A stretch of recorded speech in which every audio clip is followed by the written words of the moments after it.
Good evening, ladies and gentlemen. Welcome to the Town Council Parking Authority Redevelopment Agency meeting of September 19th, 2011. As I call meeting to order, I'd ask that everyone turn off your cell phones or put them on vibrate so that we do not disturb the meeting. And I'd ask Madam Clerk to call roll. Councilmember Steve Leonardis. Here. Councilmember Barbara Spector. Here. Councilmember Diane McNutt. Here. Vice Mayor Steve Rice. Here. Mayor Joe Przinsky. Here. As is our tradition for the Pledge of Allegiance, we invite members of our youth community who are in leadership roles to lead us in the pledge tonight. And we are very fortunate to have the 2011 Youth Citizens of the Year who are going to lead us tonight. These awards are given to youth who have made significant contributions to the community and are considered role models for other young people.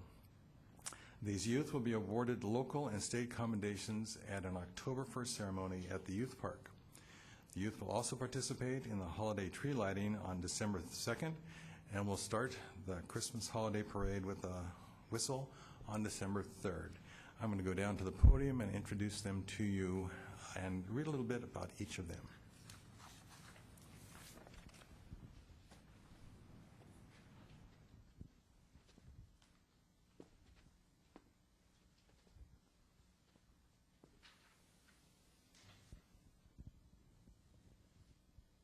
And ladies and gentlemen, after I've introduced you and read your biography, then come forward and join me up here. The first is Joe Chadwick.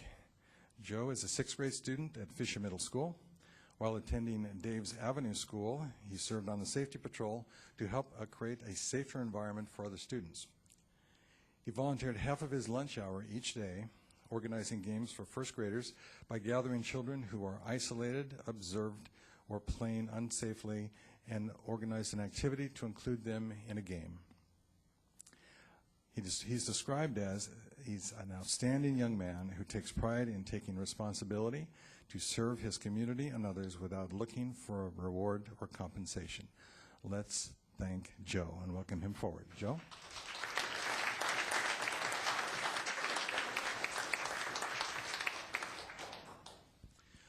Our next Youth Citizen of the Year is Ruth Cormier. Ruth is currently attending West Valley College. By her own initiative, she started Cards for Kids, that's with a K, Cards for You, and Cards for Soldiers. These are organizations that make greeting cards for people in need, including hospital patients and soldiers overseas. Personally, she's made 13,000 cards, and her organizations have sent tens of thousands of cards to people all over the world. She volunteers her time at Kids Club programs, Dorcas Circle, and Hugs and Stitches at Hillside Church. Ruth is described as an individual who has gained the attention of many with her generous giving of time and energies. She has demonstrated a true volunteer's heart. Ruth.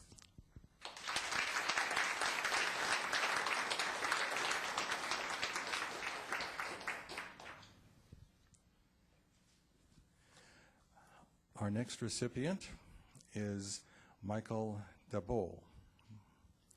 Michael's a freshman at Los Gatos High School, very active in the community, and while attending Fisher Middle School, contributed over 200 hours of community service to a wide variety of organizations, including Los Gatos Public Library, Los Gatos Little League, Los Gatos Recreation Summer Program, Toys for Tots, and various Catholic charities. Through his participation with Toys for Tots, Michael has noticed that gifts for teens were always underrepresented. In comparison to toys for younger children, and because of that, Michael launched Treasures for Teens in an effort to generate more gifts appropriate for needy teens. Michael DeBole is described as a rare individual who has shown innovation and creativity by initiating his very own community service project, having witnessed a need. Michael.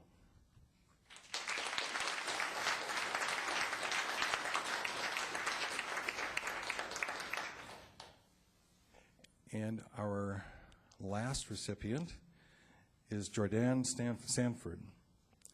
Jordan is a freshman at Presentation High School. She's very active in the community, and while attending Hillbrook, served as the co-head of student council, and she led a gift card drive for the San Jose Family Shelter. She also helped organize and run a blood drive on campus and is involved in the community, where she serves monthly at Envision Georgia Travis Center, the San Jose Family Shelter, and other projects through the National Charity League.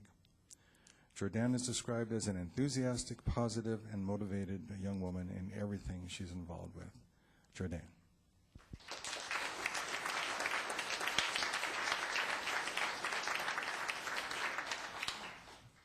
And we have one other person who is not able to make it with us tonight, I believe, Michaela Jose. She's a senior at Westmont. She served as the Associated Student Body President last year and has been a part of ASB since 2008. She regularly volunteers at her church, local schools, and community events such as the Los Gatos Rotary, the Lobster Feed. Also, she donated her time by serving as choreographer for various middle school productions in her community. Michaela is described as an amazing individual who is always volunteering to help with school activities, even if it involves doing very undesirable tasks, such as cleaning up after a school dance. In her absence, but to thank her as well, let's applaud Michaela.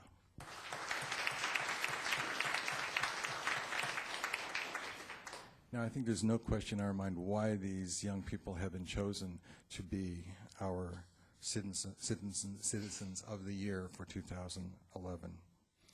We are privileged as a community to have such wonderful young leaders who we run into every day doing things that in some cases adults fail to do. We are blessed, and therefore we want to honor them, and we thank them for being with us tonight. Now I'm going to ask them to lead us in the pledge, and so if you'd all stand.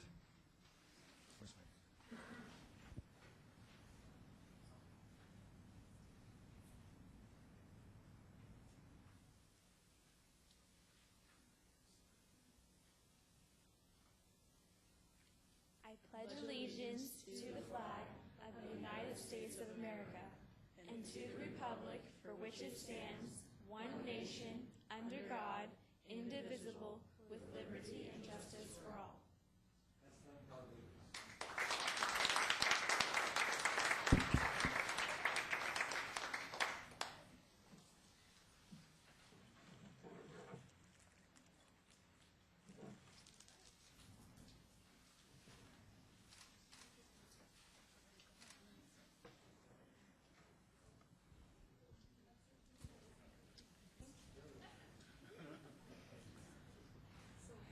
And to the parents of these wonderful young people, thank you very much for bringing them to us tonight.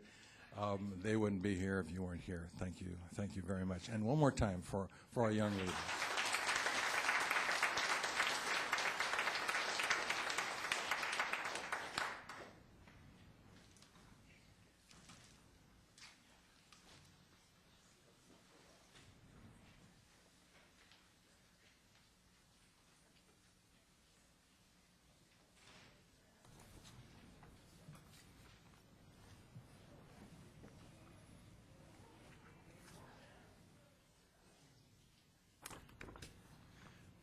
Now they're all going home and doing homework, obviously.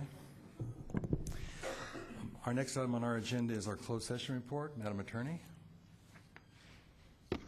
Thank you, Mr. Mayor and council members. The council met in closed session as duly noticed as required. Council took no action, and there's nothing to report out. Thank you very much. The next item on our agenda is our council and town manager reports. But I'd also remind the audience that if you wish to speak on items on tonight's agenda, please fill out one of those buff cards in front of you at your seats and bring it up to our clerk on my left, okay? And that would be for anything on the agenda tonight. So council and town managers. Council, is there anything you wish to report? Seeing none, Madam Manager. Yes, thank you, Mr. Mayor and members of the council. I'd like to remind the community of several upcoming events. First, beginning this Friday, September 23rd, we have Screen on the Green in Oak Meadow Park, where we'll be showing the popular family movie Up. So please come and join the community to see that movie in the park. On Saturday then, more for the adults, we have the Wine Walk, and that will be downtown. That's an event sponsored by the Los Gatos Visitors Bureau.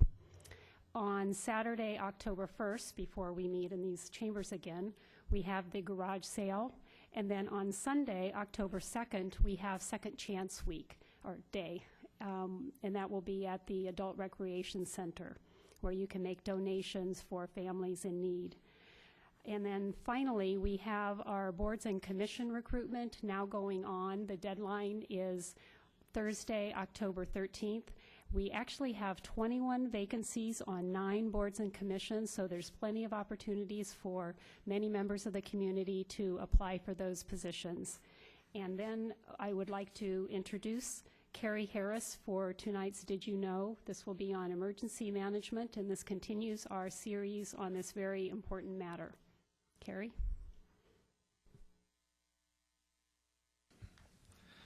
Good evening, Mr. Mayor and council members. Thanks for having me. The Emergency Preparedness Strategic Goals Work Plan was developed with the guidance and the assistance of the Emergency Preparedness Subcommittee of the Council, and it was based on the strategic goals that were set forth by the Council a few months ago. We have focused on 6 primary areas in the Emergency Preparedness Work Plan. The first revolves around our Community Emergency Response Team, the CERT team program, where we are trying to develop more neighborhood involvement. And in fact, we have 2 new neighborhoods that will be coming online, so we're making great progress there. The second area is the Los Gatos Prepared Safe at Home project. We have no less than 12 separate events that will be happening next month, October, the Emergency Preparedness Month here in Los Gatos. And so that will be happening at various institutions around town. The third area is our personal emergency preparedness. This is a program that was developed by the Santa Clara County Fire Department, and we have engaged in a strategic partnership with them to bring PEP, personal emergency preparedness, to Los Gatos. We have actually had 1 class session already, and we'll have more throughout the year. The fourth area is drills and exercises.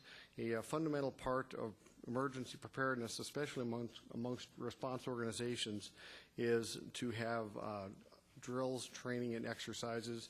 And we have actually 3 of those planned for October involving CERT team and emergency operations staff.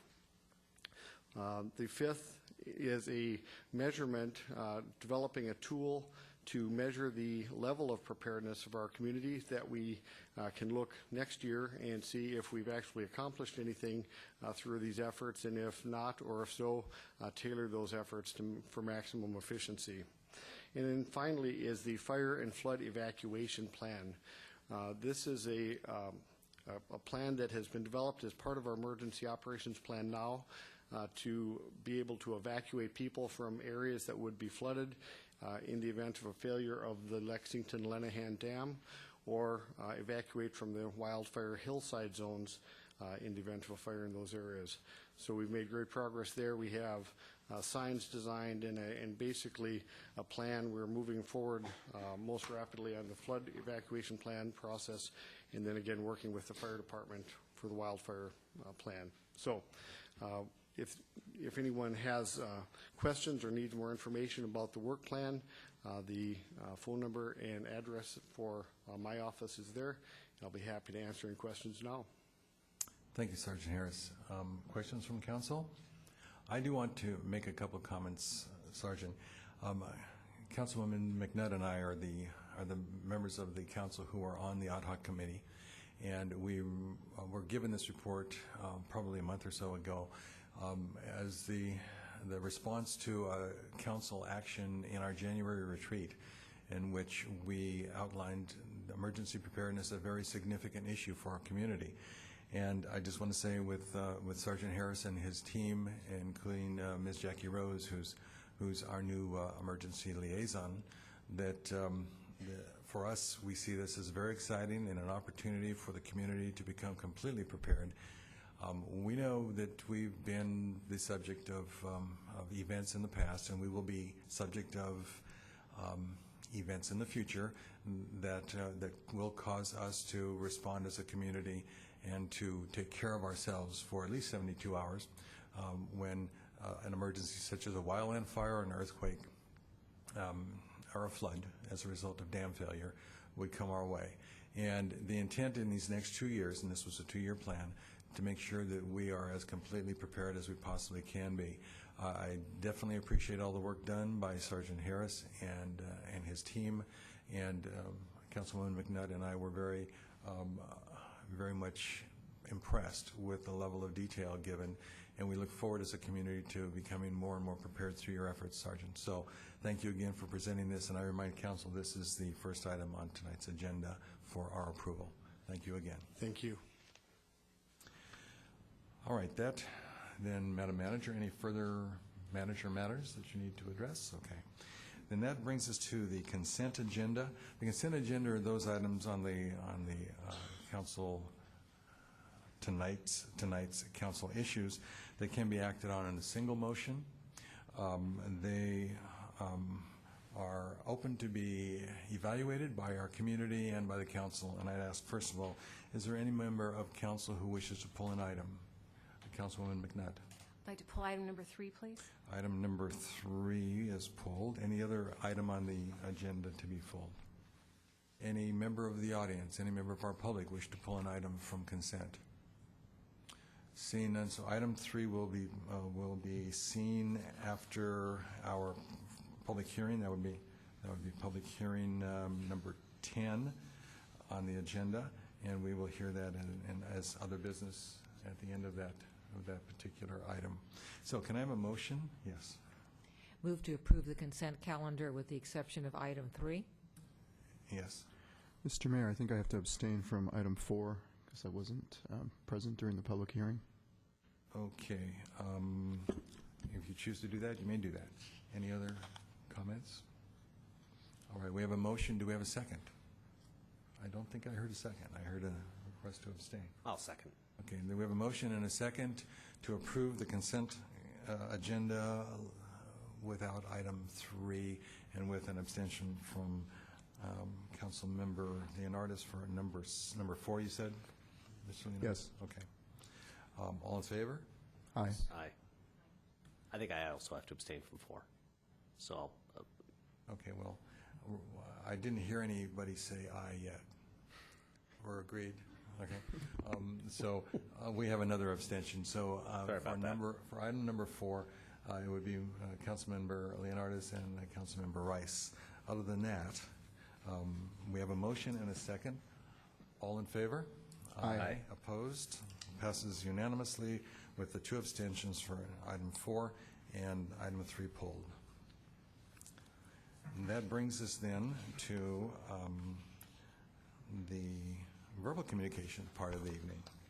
And in verbal communications, we have the opportunity to hear from our public on any item that is not on the agenda tonight. So this has to be something that we're not going to review a little later on. So we do have a couple of cards for verbal communications.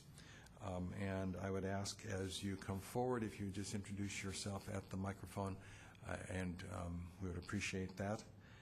Tim Boyd is our first presenter. Mr. Boyd? Good evening. My name is Tim Boyd, town resident for 10 years. Thank you, Mr. Mayor, town council members, and town staff. Before I get started with what I wanted to say, can I just get a quick show of hands for the people that I contacted Mr. either Boyd? about the... No. Address everything to us in council, okay? And let me just ask you a question. This is not on the agenda, okay? Council Sure. can take no action. Is it your request I'm that not asking you to. Is it your request that members of the audience who are going to support your position acknowledge that tonight? Yes, I've asked those who didn't care to speak, just I would raise ask their hands and show that their you presence. that make your presentation, And then at the end, if we have people who agree with what you've said, then we'll ask them to acknowledge that, okay? Okay. All right. So I'm speaking as a concerned parent of two daughters at Van Meter School, specifically about the traffic issues as it affects the school and our neighborhoods. The crosswalks at Los Gatos Boulevard, Caldwell, and Kennedy that were redone after the Bluebird Lane project are unsafe. The traffic light is too short to allow kids crossing Los Gatos Boulevard to walk, as well as allow traffic exiting Caldwell to turn. The crosswalks are already faded after just a few months, and they're white. So we're wondering if they could be painted yellow. The sidewalk, once it was redone, it was made smaller due to ADA constraints, which and the utility box was not put underground. So kids are literally standing in the street waiting for lights to change in the way. I'm concerned about this because I think it's just an accident waiting to happen. I know that a crosswalk was made and upgraded at Highway 9 in Missoula after a child was injured. I'm not sure how seriously it was, but I'd prefer to have some changes made to this intersection before an accident does take place. Additionally, over 3 years ago, I tried to organize, start the traffic calming petition in our neighborhood, and as of yet, we're still in the queue, and we still have a few more months to go. So I'm concerned that the situation, that the traffic calming process takes too long. There's definitely problems. There was a physical assault out in front of my house last week due to people speeding through the neighborhood, and like to extend an invitation to any town council members who want to come out and see the situation from a walker's perspective and a student's perspective and our neighbor's perspective. So that's all I'd like to say. Thank you, Mr. Boyd. Is there members of the audience who, having heard Mr. Boyd, wish to acknowledge your agreement with his position? Would you raise your hands, please? All right, duly noted. And for your information, Mr. Boyd, I was actually out there on Thursday and observed that intersection, and it's a very complicated intersection. And Madam Manager, would you like to address that for a second? We have received communication regarding this issue and are working on following up with the residents. And as to the traffic calming effort, as you acknowledge that you are in the queue, given staff resources, we do need to approach those one at a time, and this area is in the queue, but we will be responding to the specific questions in the near future. And Madam McNutt wanted to make a comment. Thank you, Mayor. Mr. Boyd, I know that there's probably no money on the part of the school district or the town to do a crossing guard. I'm assuming that you think a crossing guard would be helpful? I think there's a variety of methods that might be used. I know a crossing guard, if one can be done, is probably not going to be able to be done till next year. I'm talking to some parents about trying to just organize something where parents can go out on a more interim basis to help just be out there. You actually read my mind. That's exactly where I was going, because I'm very familiar with that intersection. I'm usually driving north and I'm watching all of the maneuvers, and of course everyone is in such a hurry to get to work they can't stop for a second, let people cross the street. It's very annoying. But I do notice that there are so many parents accompanying their children to school, and I just wondered if there could be, I don't know what the legal liability would be, but if there could be a volunteer effort on the part of parents to, in the interim, do some kind of crossing guard coordination with PD and the school district, just to offer some immediate sense of safety there. Well, I know as you're coming down Kennedy to turn to get to Los Gatos Boulevard, that from what one of my neighbors has told me, that there's a no right turn on red sign. There's no sign. Children are present. Exactly. Thank you for adding that.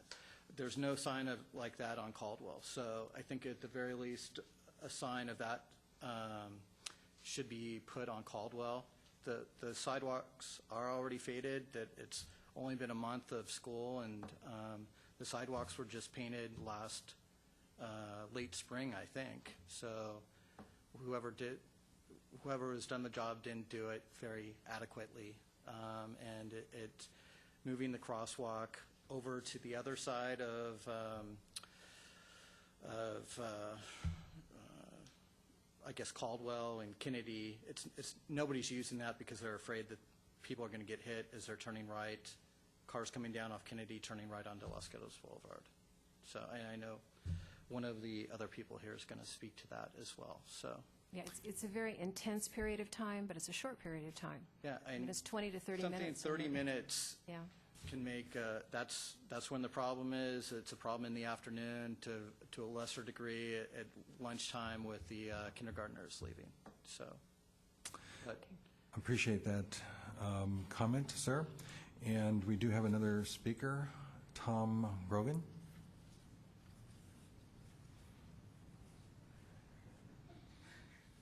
Yes, my name's Tom Gauguin. I've actually been a resident of the town for close to 20 years now. Lived in my current location on Kennedy Road for the last about 10 years. And I think Tim's being really polite, so I'm surprised at this complete disregard for the safety of our children. We all know it takes years to get a permit through this town, and yet it's really shocking to see that 19 homes were built on that corner, right in that one spot, and the only way they exit is through Caldwell onto Los Gatos Boulevard. And as a result, there's been, as a part of this process, there was absolutely no regard, one might even say willful neglect, to the safety of the children who are crossing through that area to get to school. So I'll give you some examples. The 19 homes were built, but there was no removal of these structures that Tim pointed out that sit on the corner. Whether you guys are familiar with this or not, but there's either it's PG&E or telephone equipment or something. There's poles. There's a whole bunch of stuff, and all we did as a town was add more stuff to that corner, blocking people from actually getting across that intersection. Now, that's one thing. So town performed a traffic survey, but they did it in the summertime. Again, willfully neglecting the opportunity to see what would happen when children are actually passing through that intersection during school time. The town designed a traffic flow and lighting that specifically favors automobiles. To be specific, there's right turns on red lights allowed. The lights go green coming out of Kennedy at the same time that the lights permitting people to cross the crosswalks turn white to encourage, for students to cross the street. So anybody coming out of Kennedy or coming out of Caldwell thinks they have the right of way, and they turn right into traffic. I myself was nearly hit just the other day walking my child to school. Now, the other thing that happened is that the town apparently is encouraging more homes to be built along Los Gatos Boulevard, has several projects in planning right now, as I understand it, and yet there are no structural improvements planned for this area, this intersection, which will suffer from increased traffic flow if and when those projects go through. So I'll show you these other pictures. This is a bunch of students standing, waiting to go to school, trying to get across the street at Caldwell and Kennedy. You can see that there's absolutely no place to stand on the street. This is very typical, car pulling through the crosswalk. This is the Porsche that pulled around a car on Kennedy, or on Caldwell, I'm sorry, to get out. When one car was stopped, you'll notice they were in the crosswalk, but they were stopped for pedestrians. The other car pulled around and nearly struck the kid back there, who now tells me he's afraid to drive his bicycle to school. And finally, there's a couple more photos. Here's the kids trying to cross in the other direction. They're stuck out in the middle of Los Gatos Boulevard. And this is my son trying to actually make his way to the crosswalk. Now, I got a long list of things Thank you, Mr. that I'd Gauguin. like to see done there. I'm going to ask that, you've brought this to our attention, and your neighbors have brought this to our attention. We appreciate that. Staff is aware, and the staff will respond to you, I assure you. Okay, thank you. All right, any other individuals interested in speaking during verbal communications? Seeing none, then we're going to go to our public hearings. Now, I noticed that there were quite a number of you in the room who wanted to support the issues raised regarding Kennedy and Caldwell and the Boulevard. If you choose not to stay for the rest of the meeting, I would invite you at this point. You can sneak out if you so wish. But you can always stay. We don't want to, make you feel unwelcome. Yeah.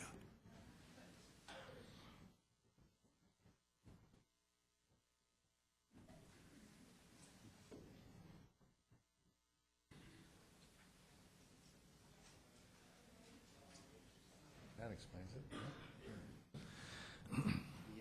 Okay.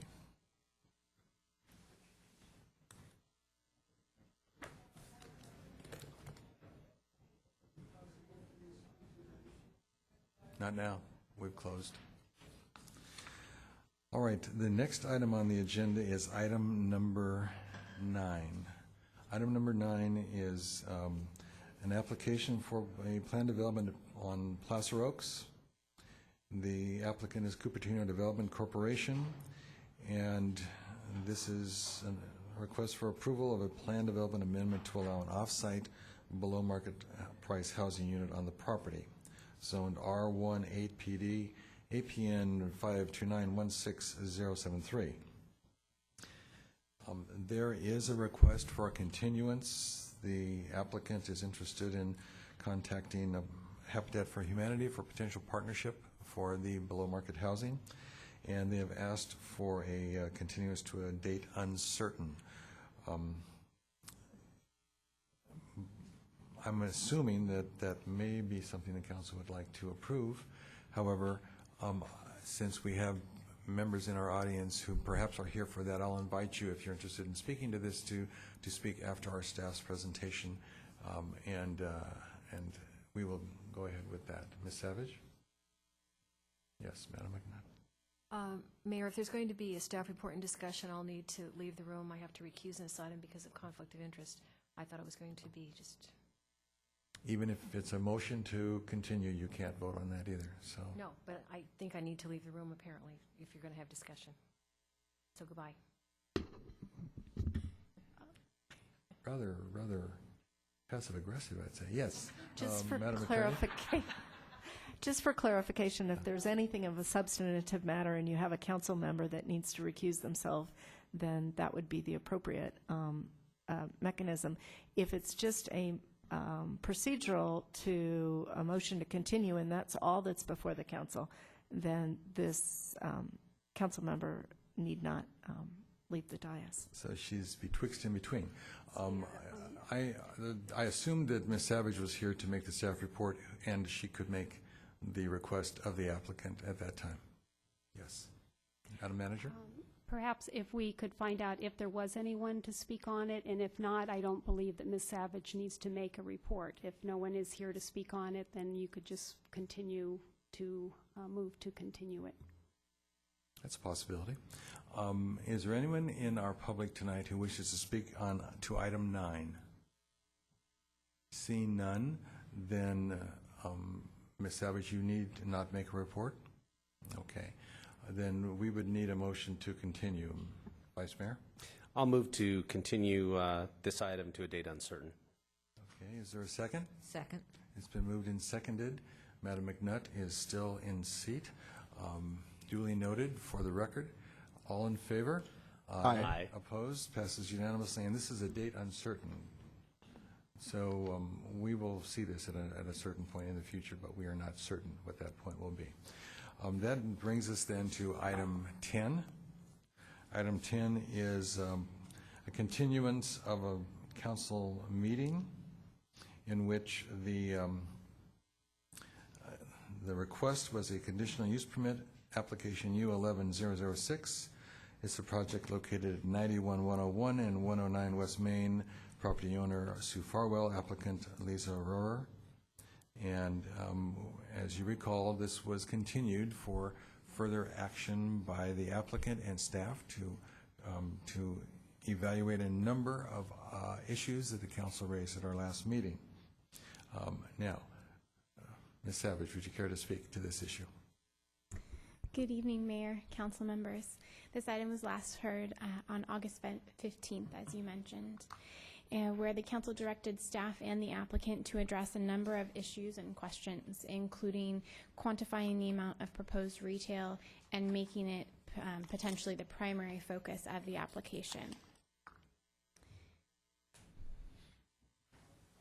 So to begin, the first item was meal service versus food service. The existing alcoholic beverage policy requires meal service with alcoholic beverage service. It does not consider appetizers such as popcorn and potato skins as a meal. The applicant maintains their proposal for making food service available during all hours of operation. This differs from requiring meal service in that a patron could order a glass of wine without ordering food. The proposed food service would include soup, sandwiches, and Italian small plates. There are two components to consider when evaluating a meal versus food, and whether or not there are two components to consider in this particular question. The first is whether it's a meal or food, and then the second is whether or not the meal or food should be required or just made available. The applicant's request for making food available is similar to what staff is considering including for the upcoming alcoholic beverage policy modifications and similar to recently approved uses. The revised conditions include specifying that food service is required with alcoholic beverage service and that small plates are considered food. The second item was community benefit, and the applicant is offering up to $2,500 to be used to the purchase of a park bench or replacing downtown banners, and is open to alternative uses to that community benefit. Staff is concerned about the phrase up to, and the revised community benefit condition requires the full $2,500. A finding for community benefit is required. The council directed the applicant to consider removing the outdoor seating, which the applicant has done, and staff has revised the conditions of approval to prohibit outdoor seating. The applicant removed the term pizza from the business name to support the revised business concept, which describes the business as a retail marketplace, wine establishment, and cafe, and the revised conditions define it as such. The conditions require that the use operate in strict conformance with the conditions of approval. The marketplace retail component is a required part of the business and would require more than strictly wine sales. To further ensure wine is not the only retail product, staff has included a modified required retail space condition noted in tonight's desk item that would specify the type of retail items that would be required to be part of the sales. The applicant has reduced the number of seats from 44 to 35. 31 are shown on the floor plan with the option of adding 4 for larger parties. It should be noted that the option for those 4 additional seats was suggested by staff to allow flexibility for larger groups without the applicant coming back for a conditional use permit modification. The applicant's revised project description proposes 40% of the commercial space, not including vertical displays, to be retail. Multiplying 40% by the 1,300 square foot commercial space equates to 520 square feet.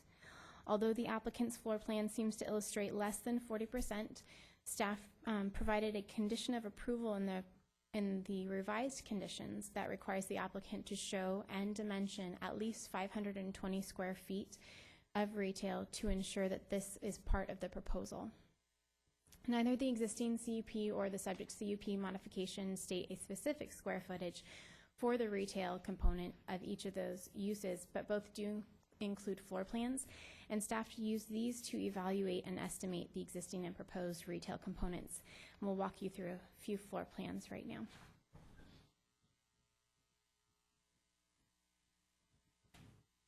So this first one is the existing approved floor plan for that existing conditional use permit, and it covers both all 3 spaces, 91, 101, and 109 West Main.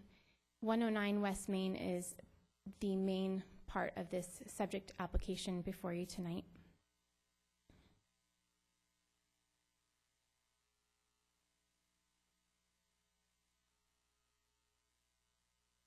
This is also included in the existing CUP, which further describes the existing space at 109 West Main and how it's organized and what uses are there. You can see that there's the deli use here, wine bar use across this area here, and then retail on 3 parts. This next one was submitted by the applicant for the subject application and represents an existing floor plan or the current floor plan. This iteration of an existing or current floor plan is most similar to that approved floor plan which you saw. There are some changes where the wine bar, instead of being across here, is here, further back in the space. But you still have the deli counter here and the retail across these three walls. It should be noted that since this was submitted, there has been further changes within this space, and the retail has been moved.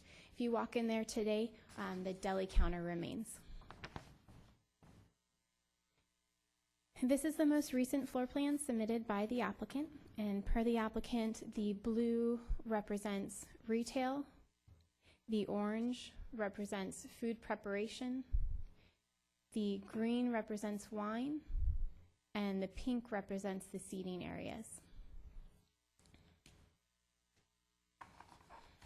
This next slide shows the approved floor plan, both the larger one and then the smaller, more detailed one superimposed on that larger one, and the applicant's proposed floor plan here, placed side by side for comparison. And in order to estimate the square footage for both the existing and proposed uses, staff divided the 1,300 square feet first into quarters and then into eighths and so on. Using these estimates, the approved use has about 35.5% of the floor plan for retail, and the proposed has about 18.5%. Now this differs from the applicant's letter that states 40% will be retail, and you want to note that the categories within this table include the deli area in the food preparation area, which is different than what was shown in color on the applicant's floor plan, where the applicant includes this deli area as part of the retail.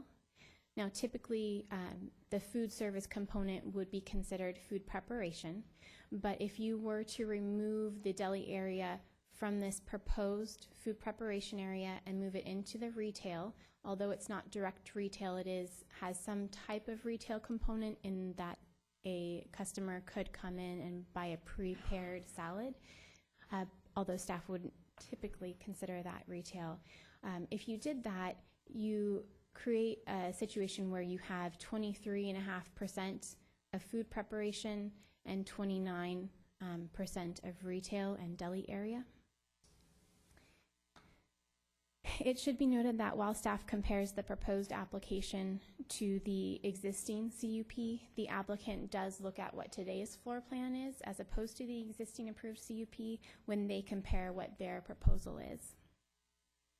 Based on the proposed seating area, you could reasonably anticipate about 29 to 40 seats, depending on the configuration and the type of seating.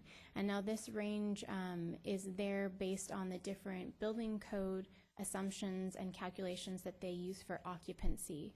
So a reasonable seating area, staff has provided that range only based on building code calculations. The final component of Town Council's direction was to consider a way to maintain the retail use in that space in consideration that the kitchen equipment was mobile. The proposal includes the addition of a pizza oven and stovetop in addition to the existing deli area. In the event that Town Council finds merit with the revised proposal, but would require the new cooking equipment to be removed, either with a change of use or ownership, staff included a condition to require the additional restaurant equipment's removal for council's consideration. An operational agreement signed by both the business owner and the property owner would be required, similar to what was required for Bardino's.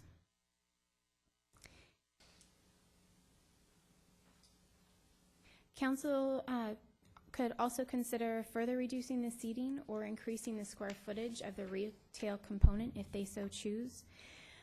The connection to Los Gatos Roasting at 91 and 101 West Main Street has been raised for concerns.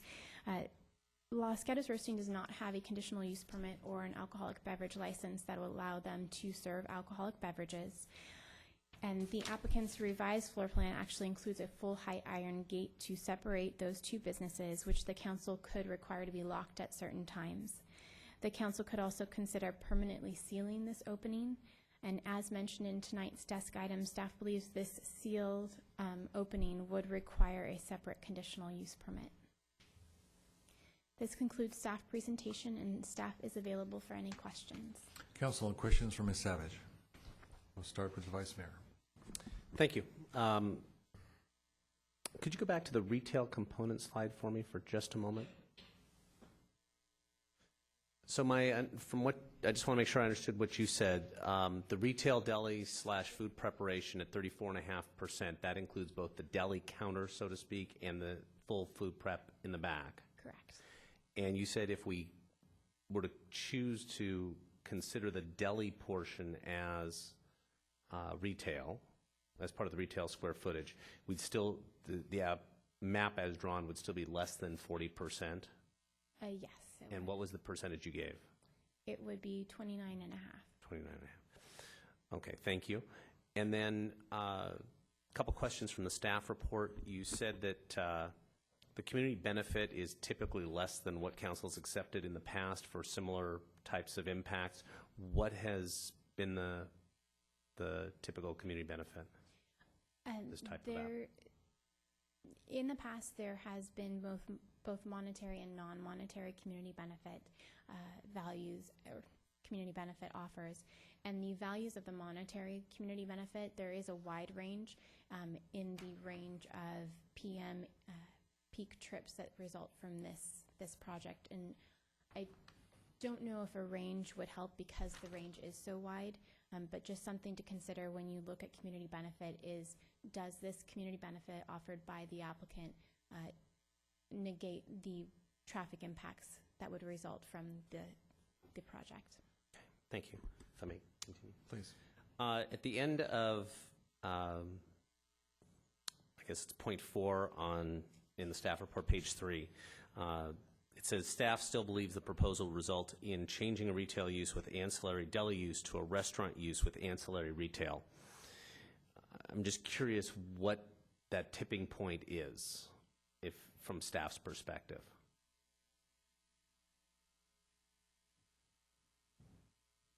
For a retail use to be ancillary, it wouldn't necessarily just be that it's less than 50%. There's certainly going to be situations where it's more of a gray area.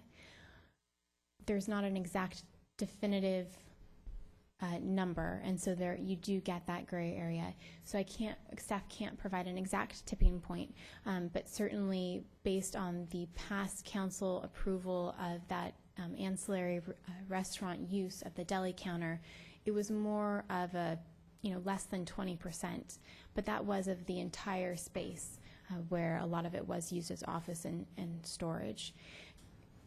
Staff would think that something certainly a smaller range than certainly less than 50% would be ancillary, and perhaps even less than 40, but ultimately it would be up to town council's interpretation.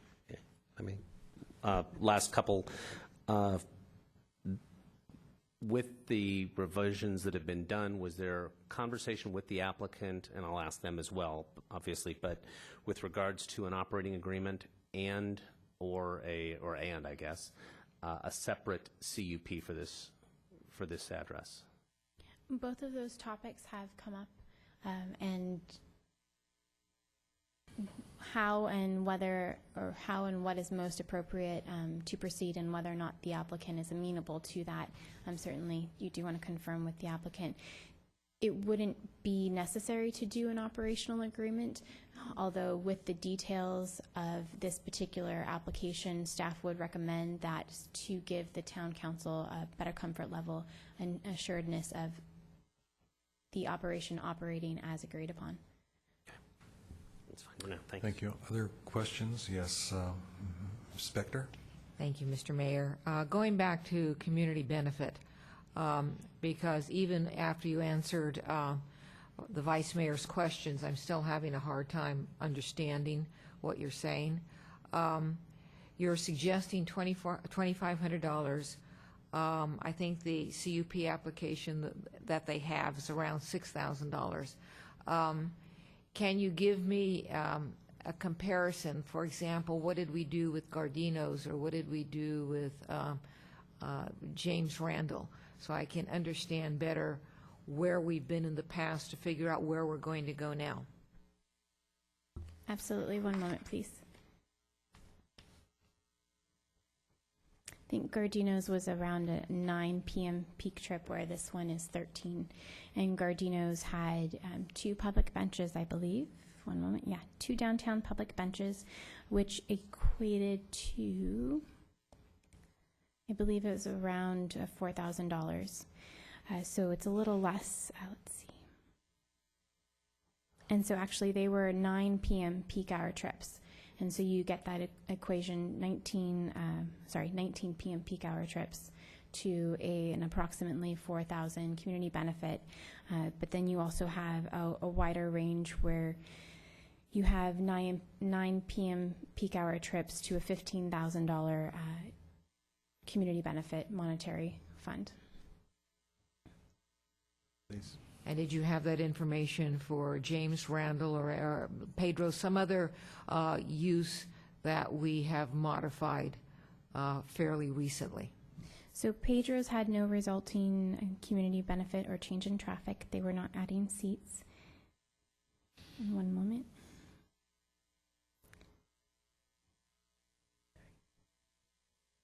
And similarly, there was no traffic impacts on the James Randall site, just given the small amount of seating that they added.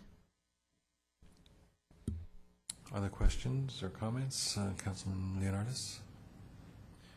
Picking up where Councilwoman Spector left off, do you have that information on SB 17 or Rootstock, is what it's known to be now?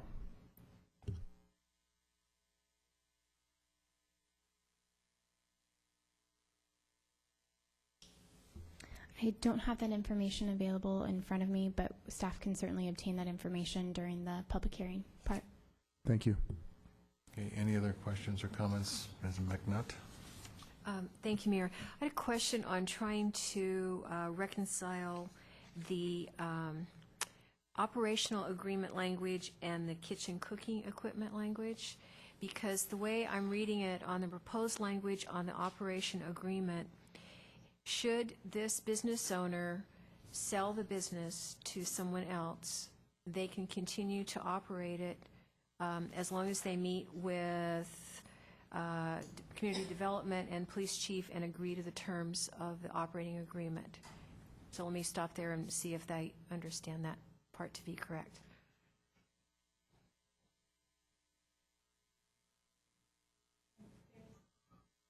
There are 2 operating agreements, so is that language that you see in both of those operating agreement conditions? I have no idea. It's on page 6 of the staff report.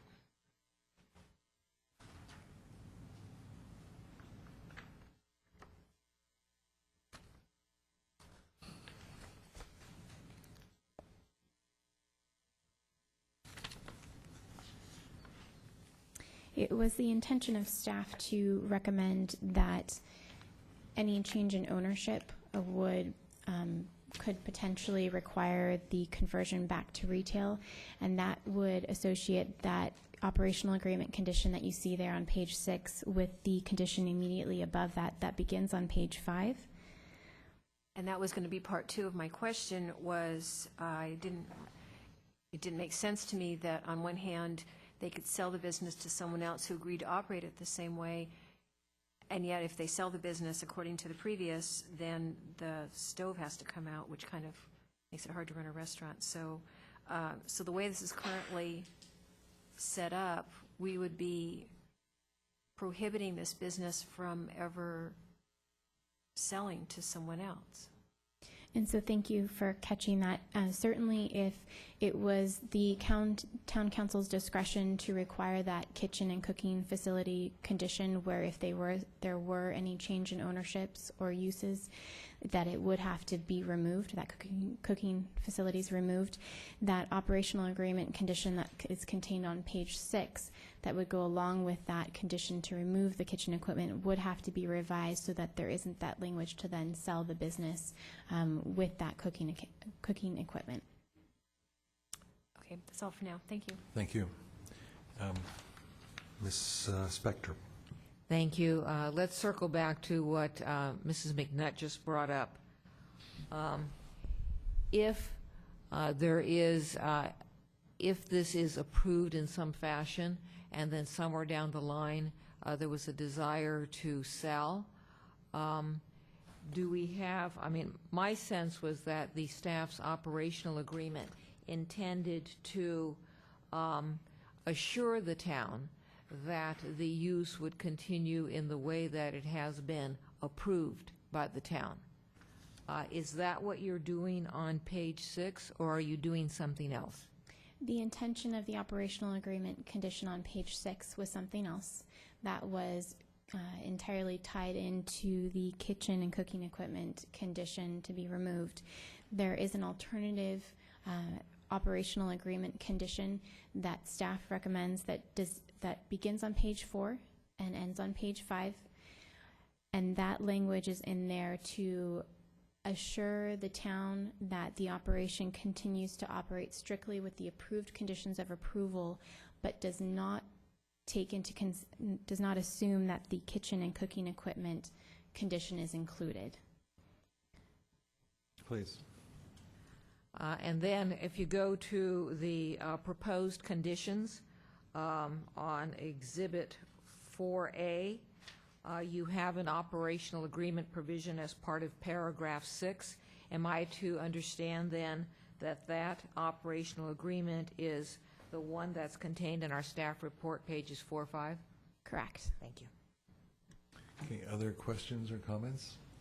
I have a question regarding the, it'd be item 1 under discussion on page 2 of the staff report. The second to last sentence states, the applicant's proposal falls into a new use category and would be consistent with the proposed modifications of the alcohol beverage policy. And when we define the retail deli food preparation, and the issue is restaurant versus retail, this new category is not defined as restaurant or retail. Is that correct? Correct. So the intent that the council had in our last meeting was to create the deli marketplace Oakville orientation. Is the staff defining retail in this case specifically as items for sale versus, and would those items for sale, not versus, would those items for sale include the delicatessen?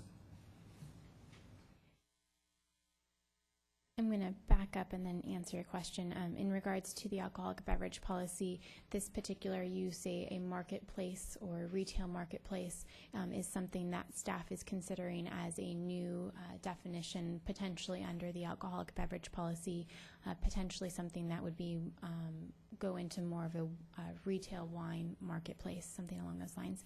And then to answer your question, staff would consider the preparation of sandwiches to order and salads to order as food service or restaurant as the town code currently defines. We would consider retail or specialty retail in the case where the items are pre-made. If you go into perhaps icing on the cake is a good example where the cookies are pre-made, you go in, you get your food, and you leave. Now, there are specific details to that specialty retail versus food service, but that's the overall, the big picture part of it. In this case, because the sandwiches are made to order and not necessarily pre-made, staff would consider that a restaurant use. There is a portion of the deli counter, such as the cheeses and perhaps the meats, that would be considered pre-made and specialty retail. So there's two portions within, or two types of uses within that one area.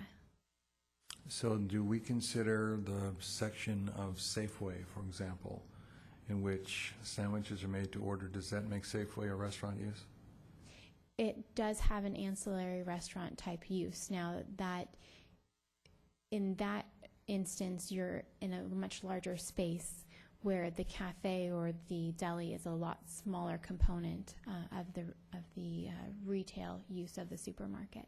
Okay, I'm trying to get my arms around what we're really attempting to do with this space, because we asked the applicant to create an environment that was imitative of Oakville or another aligned land use that would create an ambiance, but not a restaurant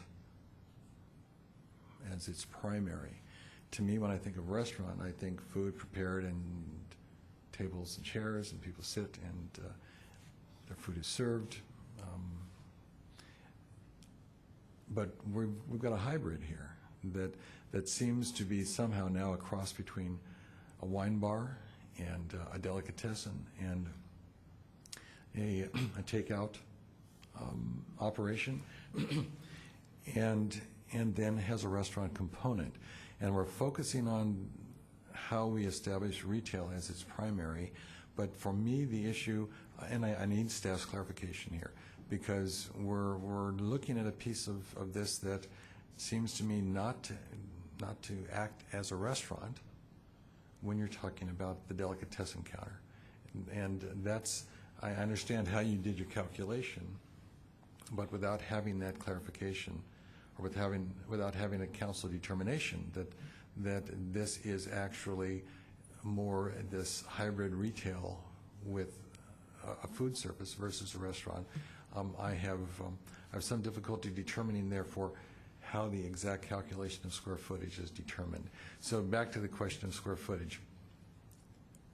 Is the square footage that the staff's used to determine what is retail and what is restaurant, is it the floor space taken by the restaurant, which would be the kitchen and the tables and chairs?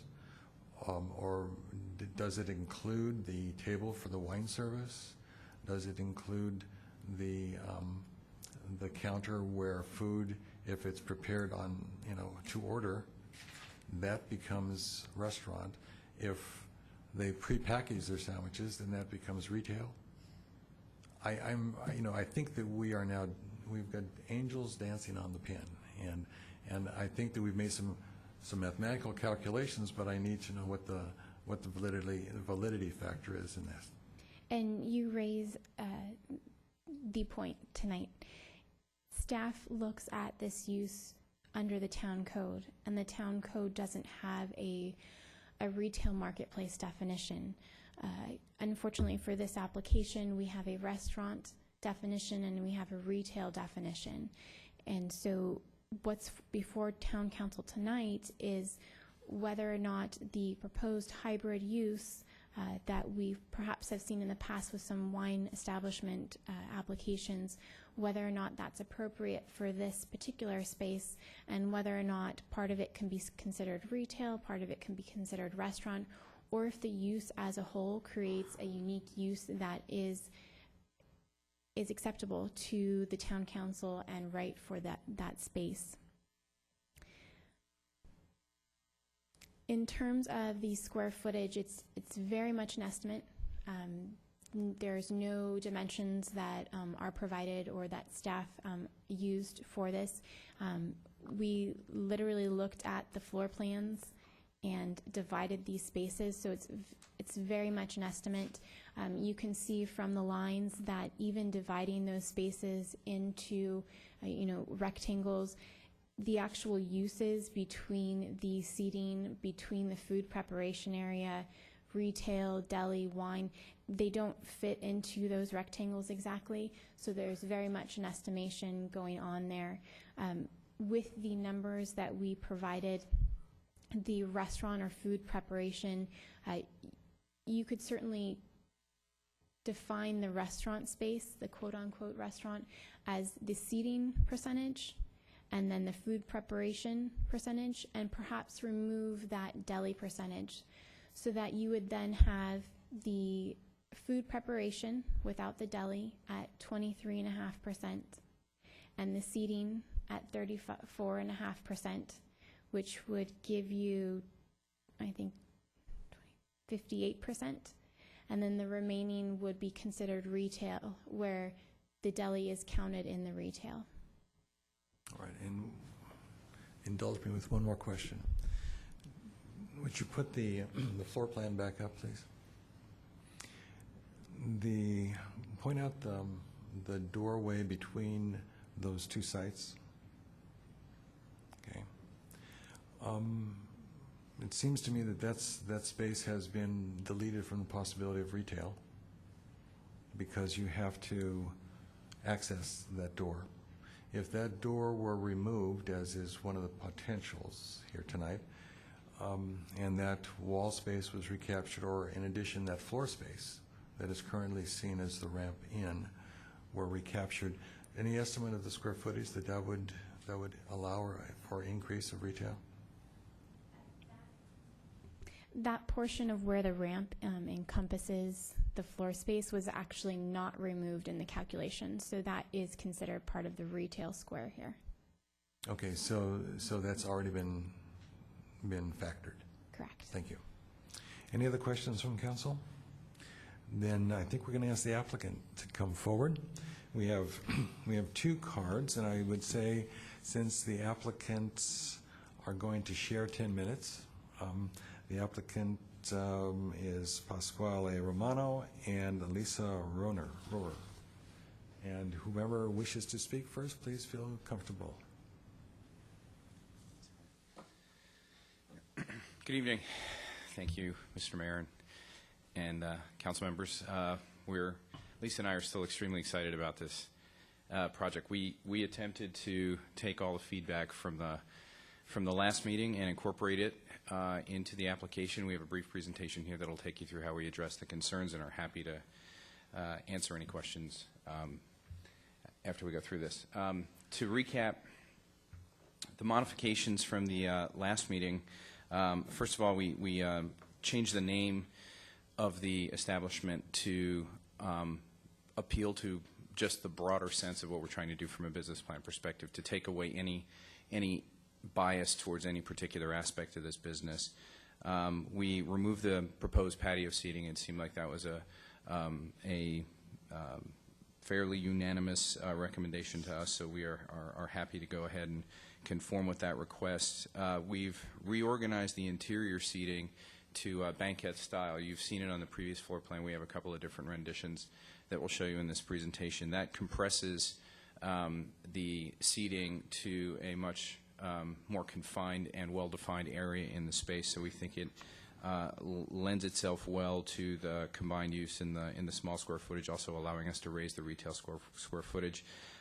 We've discussed with the town the seating. We've reduced it, as was described previously, from 44 to 31, with an option of going up to 35 if we had to entertain a large party.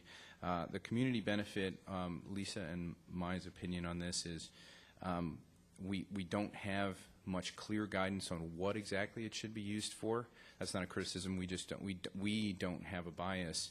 We're happy to work with the town to resolve that one. We don't see it as a sticking point, so we'd like to try to come to some closure on that fairly quickly, and are happy to do that either in this meeting or offline. And then we are completely open to an operating agreement. Councilwoman McNutt, I think, summarized our goals with respect to that exceedingly well. All we want to be able to do is have any subsequent owner of the business, and Lisa and I, trust me, have no intention of not being the proprietors of this place, but things do happen, and we have to plan. We have to plan for all cases. We would just like the business to be able to be operated in kind if it were transferred, right? Other than that, no other. We really have no other issue, and if that's the most effective way to deal with this, we're happy to comply with that. Okay, very quickly, what we also did, we realized in the last meeting that floor plans are a very bad way of conveying what you intend to do with a business. So what we did was we had a local artist take things that the floor plan and the design concepts that can't be rendered in a floor plan, and turn them into two sketches. One sketch standing in the exact center of the space looking towards the street, and the next sketch, which I'll show you in the slide, and it's in your packet, in the center of the space facing away from the street, so you get both vantage points. This is not so fictitious in that things like, for example, that takeaway case in the deli area, these fixtures have been identified. So dimensioning to fit within this space has been done appropriately. This drawing is to scale. We went through a lot of effort to tape off the existing space because the existing plans are not very representative of what's exactly there. It's been renovated several times, but these are as accurate as we can make the drawing, representing how we intend to render the food counter on the way in the deli area, how we intend to deal with the front retail, and then in the second slide here, as you look back, a much more wine retail focused back area. If you remember in the last meeting, I believe it was you, Mr. Mayor, that had a question as to how we were going to deal with the wine tasting. How we intend to do it is this table can be used during hours that are appropriate to conduct that sort of business as a wine tasting area. The necessary wine retail behind it, these fixtures have been identified to hang the bottles in a very dense but decorative way.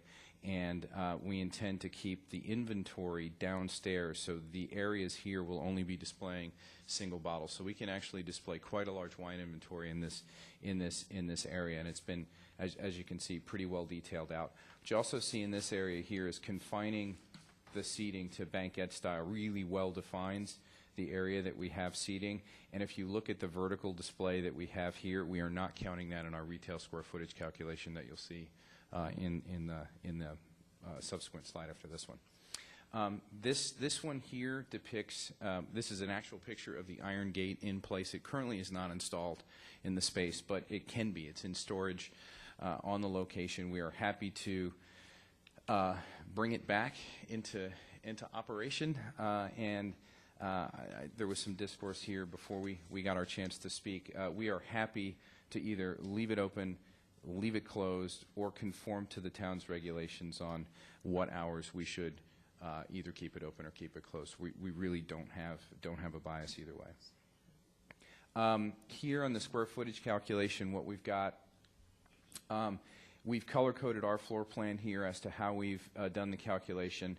On the next slide, I'll go through the percentage, but you can see it's roughly 345 square feet in food prep, 257 in seating, 198 in general circulation, just the pathways through that really aren't allocated to anything, 305.5 for general retail, wine retail is an additional 145, and other, which include bathrooms and stairwells, which are really unutilizable space at about 105.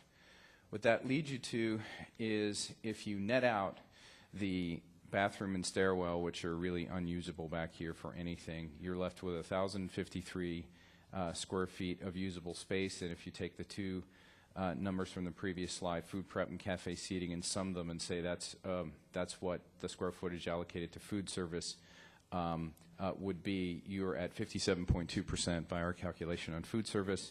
And then when you add the general retail up front and the wine retail in the rear, you get to 451 square feet, or 42.8%. So by our calculation, that's how we do the math.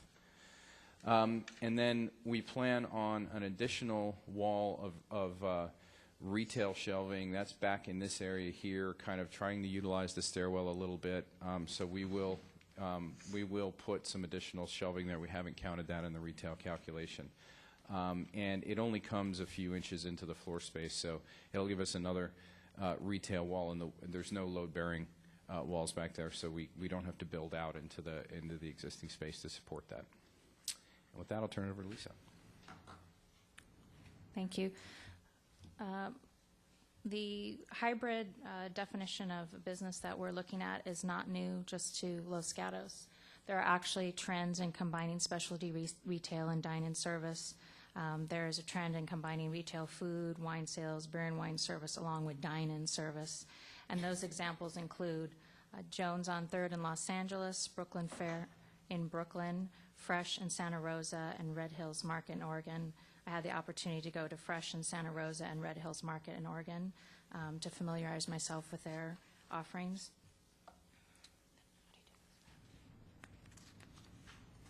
And then this slide is really just to show you how serious we are about the retail, given my experience in specialty retail management, Whole Foods, and Oakville Grocery, combining that experience with my wine buying experience and strategic marketing experience. I feel that the combined experience will actually facilitate new energy and vitality to this area. Last one.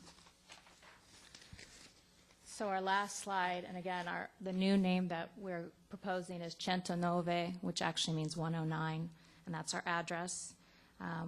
Pat and I feel strongly that we have effective use of the available square footage, as well as encouraging customer traffic at all hours of the business day. 109 is keeping existing elements of Los Gatos Gourmet that customers rely on. Those are the wine retail, the specialty retail, weekly wine tastings, and key personnel. We feel that our business will fill a niche for Los Gatos, offering specialty retail items, wine sales, wine and beer service, along with value-driven menu items, which there's been a complaint around town that there's not enough low-cost places to grab a bite to eat, and we feel we're fulfilling that need. And Pat and I both really share a passion for delivering sophistication, quality, and innovation at a modern price point for the Los Gatos community and beyond. And 109 is a fresh new concept for Los Gatos that will attract sophisticated, food-savvy customers from the surrounding areas. Thank you. Thank you. If you'd stay at the mic, and we'll see if council has questions or comments. We'll start with Councilwoman McNutt. Thank you, Mayor. Do you want disclosures now? Yes. I will disclose that I met with the applicant. Why don't we go down the line? I also met with the applicant. I met with Andrew Letton, consistent with the letter he gave us. I met with Terry Hope with regard to the passage between the two through uses, and with Sue Farwell, who walked me through the the site with the map that we have before us. Mr. Leonardis? I also spoke with Ms. Rohr on the telephone. I spoke with Mr. Letton, who wrote the letter, on the telephone, and I spoke with Ms. Hope in person. And I've had conversations with both of the individuals in front of us at the mic, and also with Mr. Linton and Terry Hope. And that was, I believe that's the extent of it. We've been doing this for quite a while now, so one or two meetings. So back to the question of questions. Madam McNutt. Thank you. Well, I should throw in my phone conversation also with Ms. Hope. I didn't think it was a disclosable action because she's not the applicant, but I talked to a lot of residents, so do you have anything more you want to add to? Yeah, I also talked on the phone with Mr. Letton and met in person with Mrs. Hope. Okay. Now I'm back to my questions. Yes. So I have three sets of questions for you. We'll start with the easiest one first. Do you want to change the hours of operation and open earlier? Can you just give me a reason what you're thinking there? Primarily being open till 10. Right now, the Los Gatos Gourmet is open till 9, and we plan to have a dessert service, espresso coffee, and Italian desserts. So we want to be able to be open later to appeal to that after-movie crowd for desserts. It was the earlier one that I was interested in. You want to open earlier, is what I was reading? That's not, No? I don't know what the existing hours are. yeah. But, I mean, the hours we have in the proposal are... You have to speak to the mic. Excuse me, yeah, the hours we have in the application are the hours we think would be best suited for the town. People tend to shop before lunch. The way we look at the spaces, it'll transform its use literally by hour. So in the morning, it'll be a primarily retail-focused location. Probably around lunchtime, it'll be a hybrid. Then it'll shift back to retail, and then dinner and later it'll be. May I just verify with staff that I'm reading this correct? On page 5, the current hours are 11 to 10, and 11 to 11 on the weekend, or Friday, Saturday, and it's switching to 10 to 9 during the week and 10 to 11 on the weekend. Is that correct? That reflects a change in the applicant's proposal from the first proposal to the more recent one. The existing CUP was approved to open at 6 a.m., except for the wine bar that was supposed to open at 11 a.m. So for the wine service, if allowed at all hours in this subject application, it would be an hour earlier than the wine bar allowed today.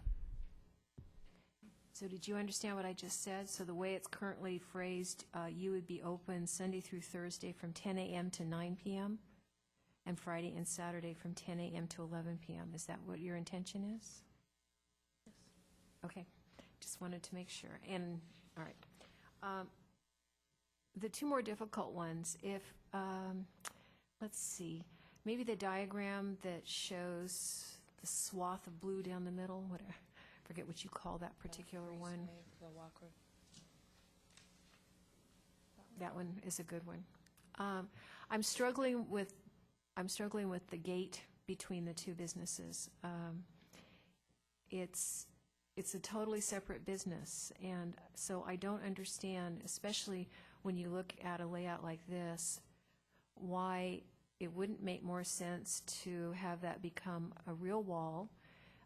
Since they are totally separate businesses, which would get rid of that ramp and those handrails that stick out into your retail space. So can you make a persuasive argument to me as to why we shouldn't go in that direction? No, we really You don't care? honestly don't. We'll Well, take whatever advice the town That gives us an additional retail opportunity, so we're very open to that. Okay. And then my third question is, and last, Mayor, is on the number of seats. So let's start with the seats that are in the curved portion around the deli part in the front. What is the intention of those 4 seats? Those would be the same seats that are here. So in the deli area here, if you were to come in at lunchtime and want to have a sandwich, it would be a convenient place to sit. Okay. So it still is, it's feeling like too many seats to me. With that number of seats, it really, I think when you walk in, it gives the impression of a restaurant. So I guess my question to you is, what flexibility do you have in terms of your business plan on these seats? Do you have to have this number of seats according to your calculations?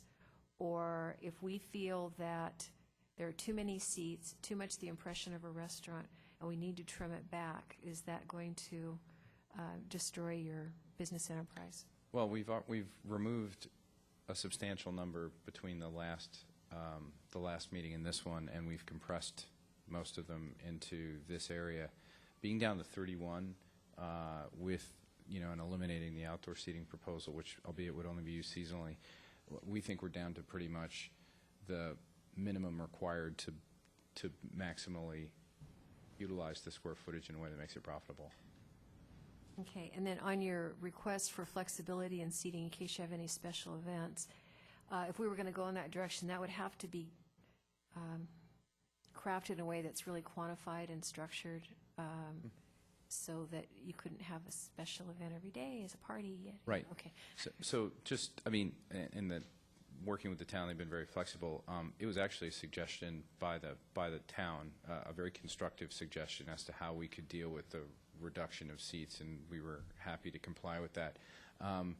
We have enough space, say, in this general area to put in another 4-top, or in this general area to put in another 4-top, just on a basis where we could tighten the definition around when we could do that. We're happy.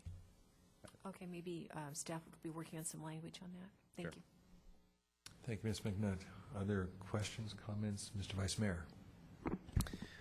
I'm going to concur with Councilwoman McNutt on the opening. I still have an issue with that because and I expressed that to Ms. Rohrer when I met with her.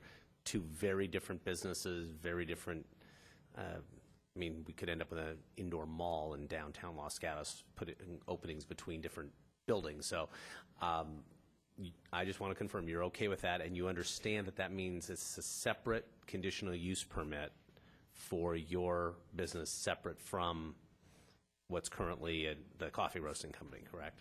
Can I get a clarification? No issue with the mechanics. Does that trigger a brand-new process? That's more a question for the attorney than for me or staff. Do you want that question answered now, Mr. Mayor and Council? It's a good idea. Go ahead. If the opening is closed from those two spaces, it should be processed as a separate new conditional use permit. The exact steps to take to obtain that final outcome of a separate conditional use permit, there are a couple of options contained in the staff report that we could discuss further if that's the direction that town council wanted to go, and those options do give council discretion as to how they wish to proceed.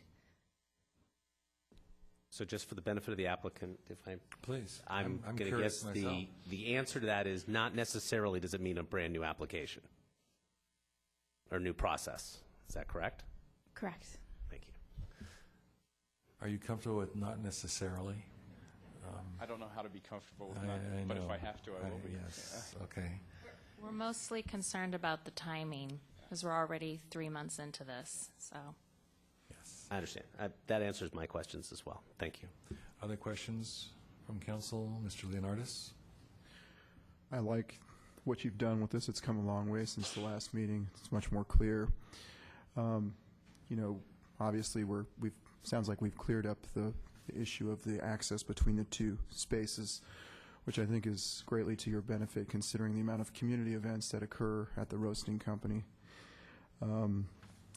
Love the ornateness of the iron door, but perhaps something less permanent would be like a solid wooden door, which would create a barrier, which would give everybody the privacy they need and your separation between the two businesses, but may not necessarily need to have a whole new CUP prepared. That might be an option.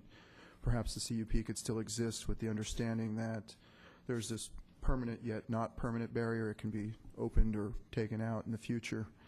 So that might save some time for the applicant. I think everything else has pretty much been stated.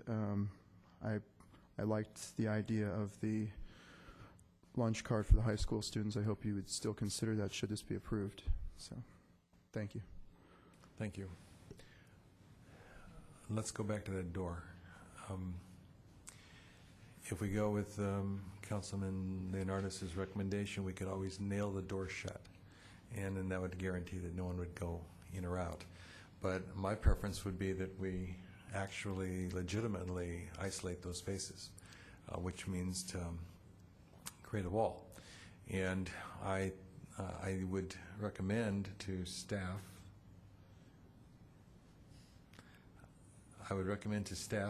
that before the night is out, we get some real clarification of that, because it seems to me that to have to renew from the beginning a conditional use permit process rather than to do an amendment to the process is counterintuitive.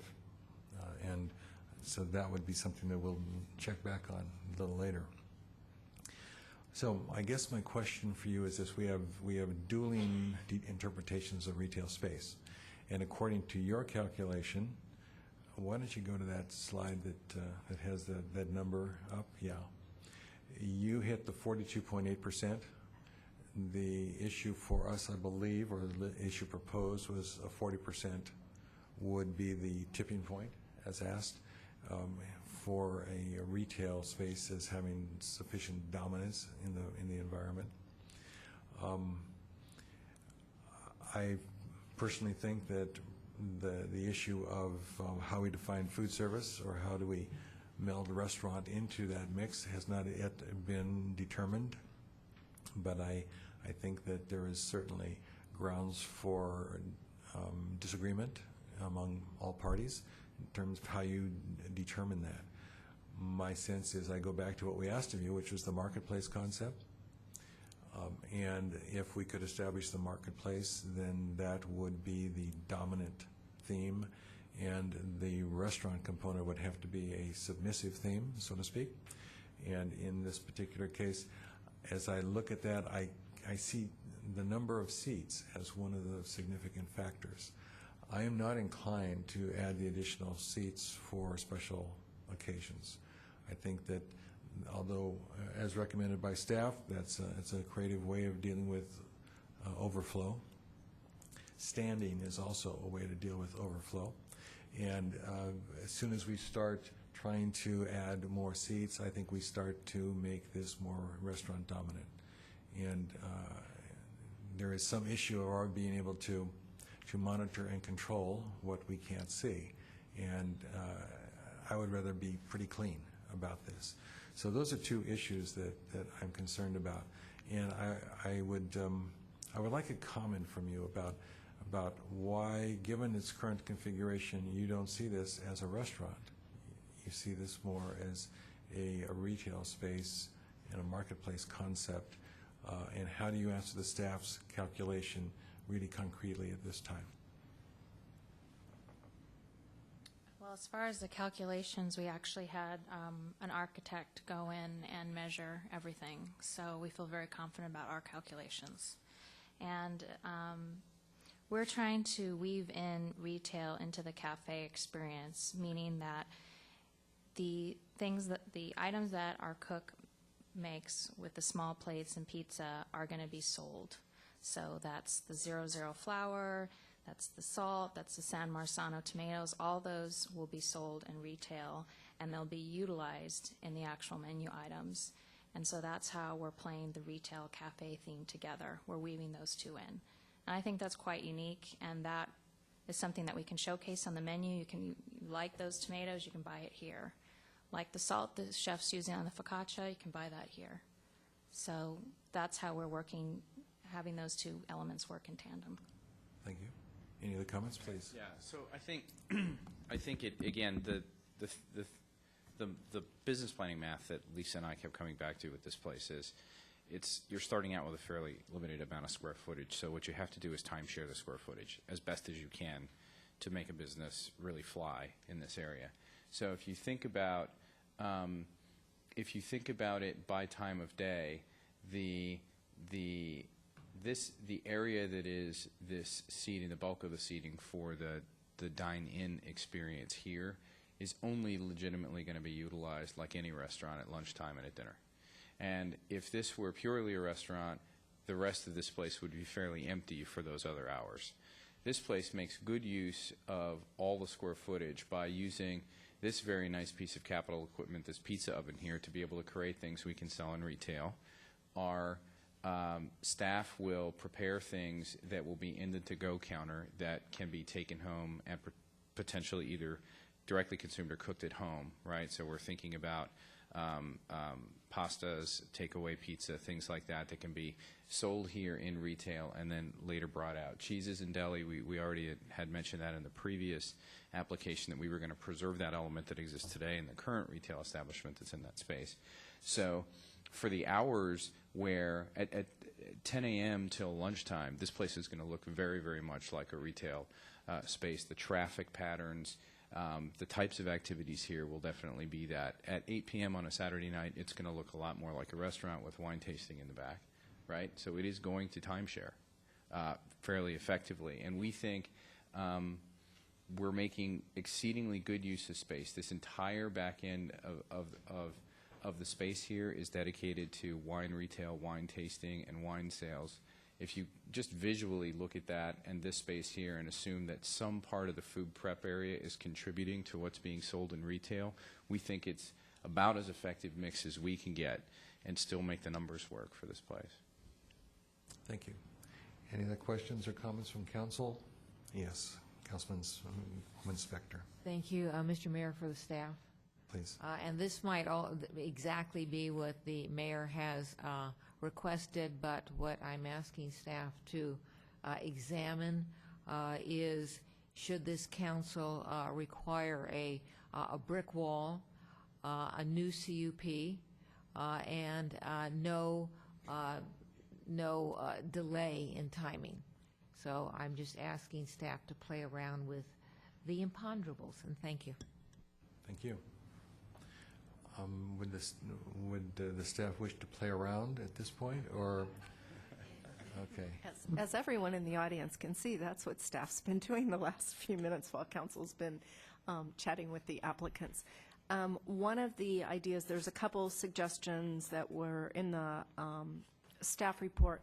One of the proposals that staff could present to the council tonight is if council were inclined to approve a CUP tonight, a separate CUP, give staff clear direction on the conditions and the items that have been up for discussion. The matter could be continued to a date certain. Staff still thinks that we would need time to work with the applicant to make sure that they were in agreement with the newly drafted conditions. Provide public notice so that everyone in the community knew that a new separate CUP was coming back. It would be a standalone, and could return to this council no later than October 17th as a consent calendar item for final review and approval of the conditions. That makes sense. So October 17, Madam Attorney, that would be basically the staff would work with whatever recommendations or parameters the council enacts tonight, and then in the course of the next, well, it'll be like 4 weeks, then we would be able to return for what you consider almost a consent without having to go back through the public process unless requested. Could be placed, as long as there was public notice, we believe that it could be placed on the consent calendars with the option that council or a member of the public could always pull it for discussion if they still had questions or concerns. Okay. All right. We have a question from Councilman Leonardis. Thank you, Mr. Mayor. A couple questions for staff. One would be, if we did what the town attorney just suggested, what would be the additional cost to the applicant? And then the other question would be, would the operating agreement still be necessary, or could that be part of the CUP instead? Staff would recommend that the operating agreement be part of the new conditional use permit, not necessarily with the condition regarding the kitchen and cooking facility. In regards to the cost for the applicant, that is contained in your desk item, and let me just grab my copy.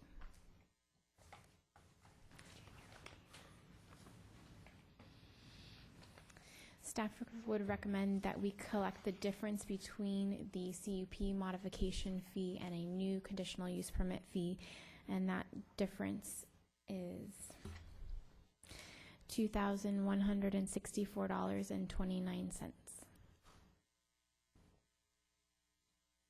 Or council does have the discretion to modify those fees either from taking in just a portion or none at all.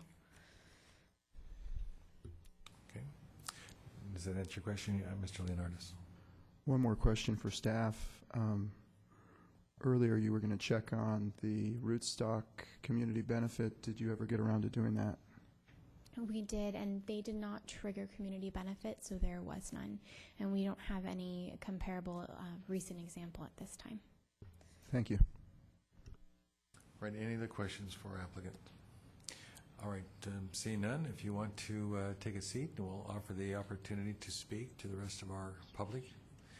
Anyone in our audience tonight wish to speak to this item? Please indicate that now.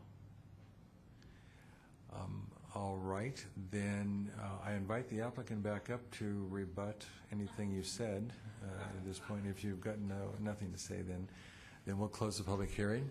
And I look to the council for discussion, clarification, or a motion. Councilwoman Spector. I've asked a lot of questions, so I don't have any more questions. I'm going to try a motion. All right, thank you. And I know that you will all listen intently because it's going to have some modifications from what staff has before us, and I'll try and get through them as clearly as possible. I move to make the required findings in Attachment 1 and approve conditional use permit U11006. Shall I start with that, or shall I continue going? You can start with that. It requires a motion, and the motion's been made. Is there a second? Mr. Leonardis? I'll second.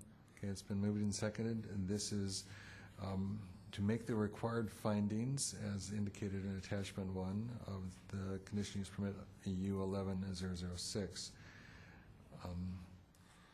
Now, I'd ask the attorney any clarification on this, because there were alternatives presented, and that was the initial recommendation. That particular finding, Attachment 1, contains the conditions or the required findings as appropriate to this application, even if we move forward with alternatives in the conditional use permit. Is that correct? That's correct. All right. So we have a motion. We have a second. Any further discussion? Yes.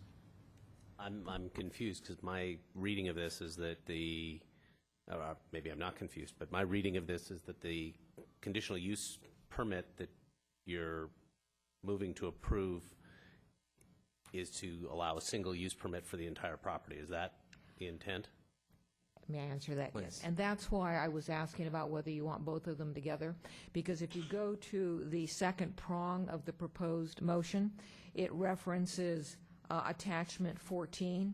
Attachment 14 is the resolution that modifies the CUP. At that point, I was going to move to not modify, but to give a new CUP, and then I was going to have either a separate motion or a continuing on motion with regard to Attachment 14A, Exhibit A to 14, which would modify some of these conditions. So there are a lot of layers, and that's why I asked if I should start with one in a vacuum. All right. Madam Attorney, did you understand that question? It seems to me that if indeed the conditional use permit U11006, as noted by the motion maker, is inadequate, then we can ask for withdrawal of the motion and continue. You have a couple of ways of proceeding.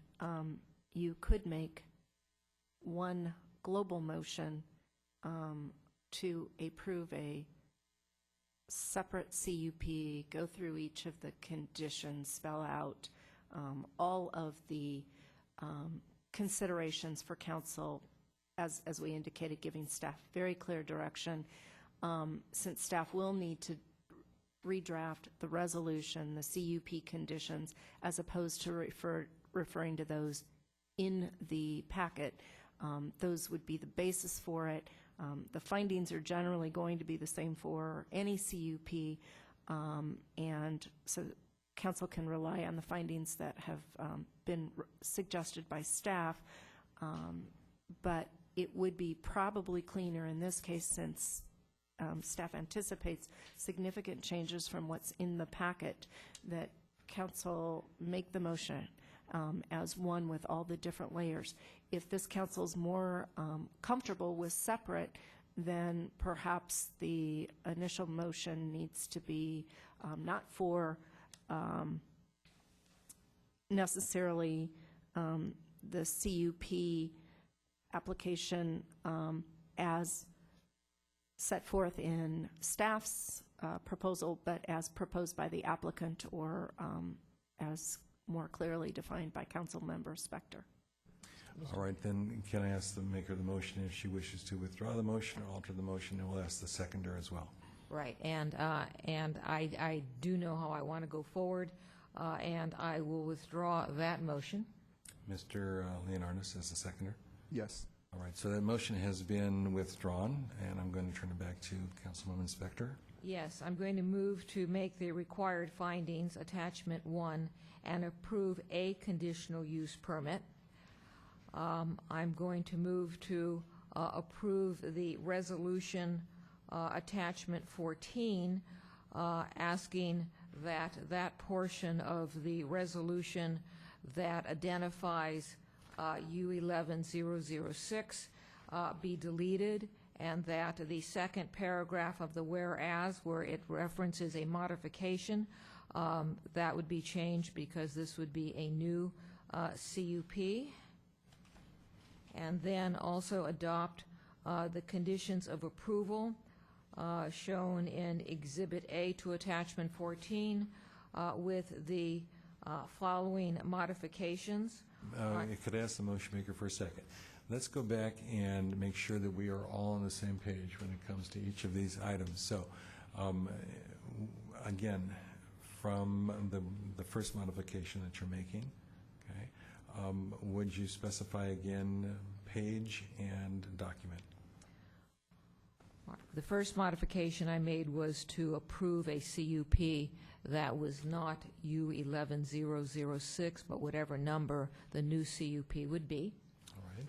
The second modification would be to approve the resolution that is attachment 14, but which will be modified to contain a new CUP number, and which will also, in the second paragraph of whereas, where it references a modification to a CUP, instead be revised to reflect that there will be a new CUP.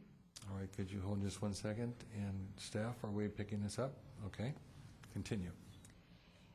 And then move to approve the conditions of approval on Exhibit A of Attachment 14 with the following modifications. Beginning on paragraph 5, required retail space, I would move to amend that pursuant to our desk item, second page, paragraph 3.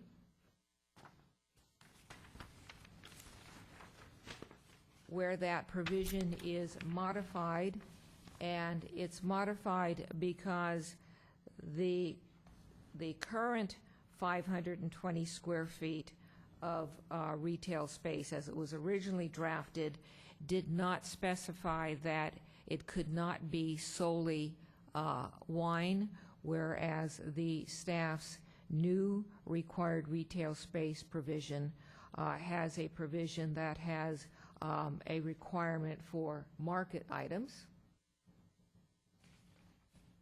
All right, everyone's still on board on this? Okay.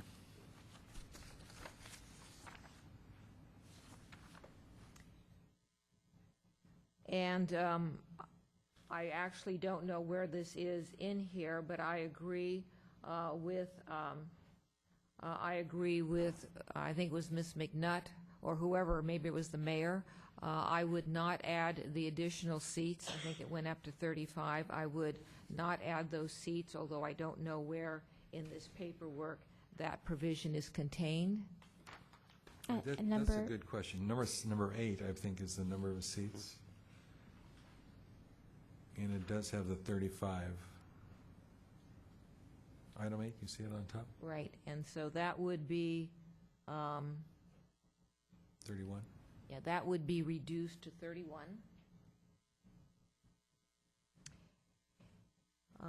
I would leave the community benefit as is at $2,500.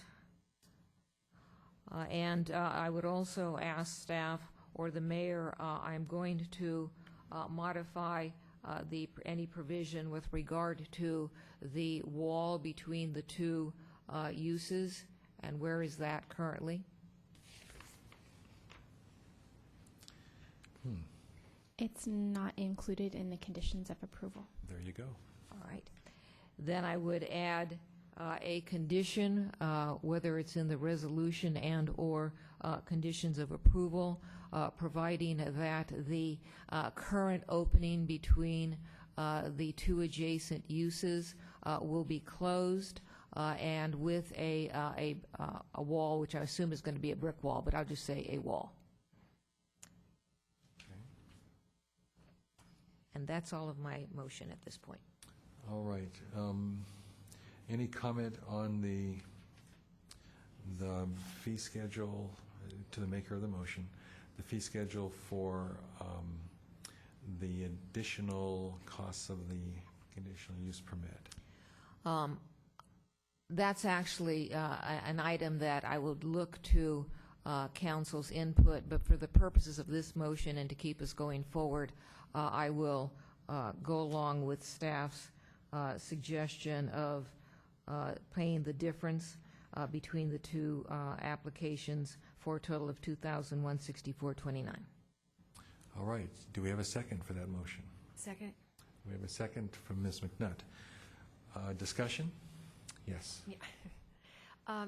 So I would like to throw out an idea to council, and this is regards to community benefit, which is bothersome to me because although it is still in our policy, we recently had a study session between Planning Commission and council talking about making changes to that policy going forward and really focusing on traffic mitigation fees when they're warranted, and eliminating the additional community benefit of things like benches and banners that aren't specifically improvements to traffic.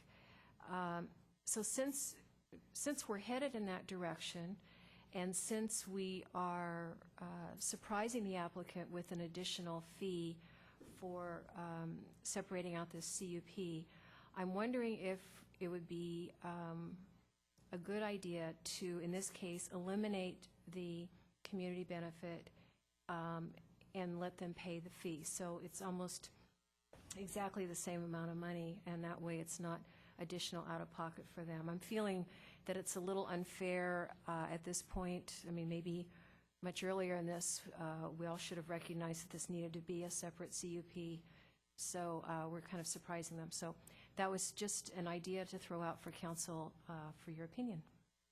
All right. Council, yes. Madam Spector?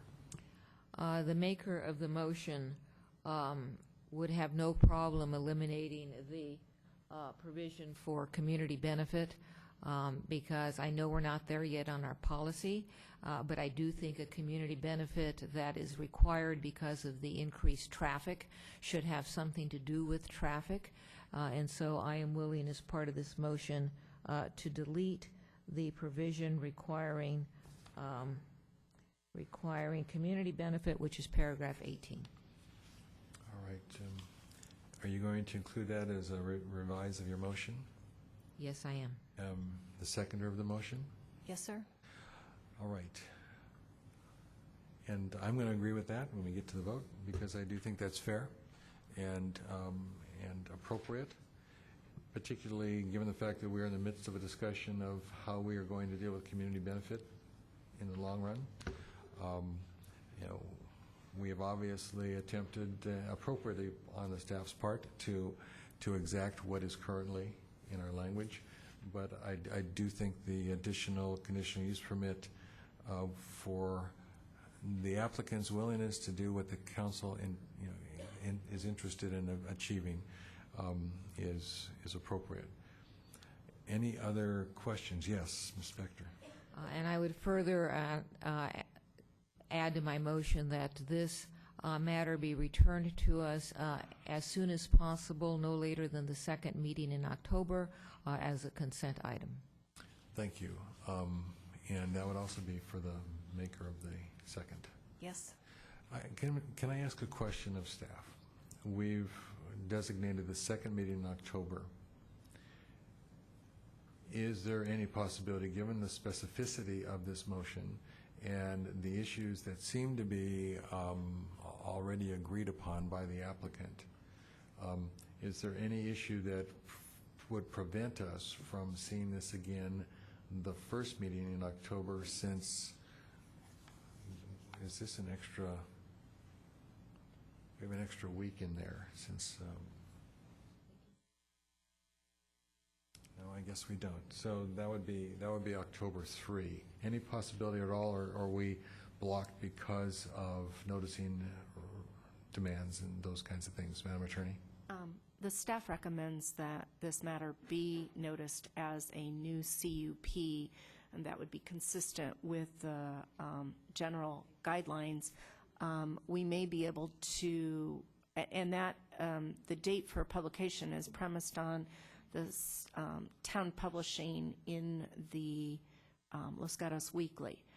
There have been some circumstances where town has published with the applicant's agreement and additional costs to publish in a daily newspaper such as the Mercury News, and then just additionally publish a courtesy notice in the weekly, like the week before the hearing. So if council wanted to direct staff to work with the applicant to bring it back no later than the 17th, staff and the applicant could work on the logistics and the costs involved to see if it could be brought back any sooner. I'd like to see a nod of the heads from the applicant if this is the case, if the staff can work with you with our noticing parameters and with their ability to frame this in the next couple of weeks, and we can put it on our October 3 agenda. That would be agreeable to you. It might cost you a few more dollars to get to the weekly or whichever newspaper we're going to notice in, but we're getting nods for that one as well. Okay. Any other comments? Yes, Mr. Leonardis. This is one small detail, but in a previous hearing, this is regarding Exhibit A of Attachment 14. We classified nachos as a meal, and here we're calling it an appetizer. I don't know if this is relevant to this applicant's food, but for consistency's sake, it might be beneficial to cross out nachos as an appetizer and consider that a meal. Were you intending Italian nachos by any chance? No.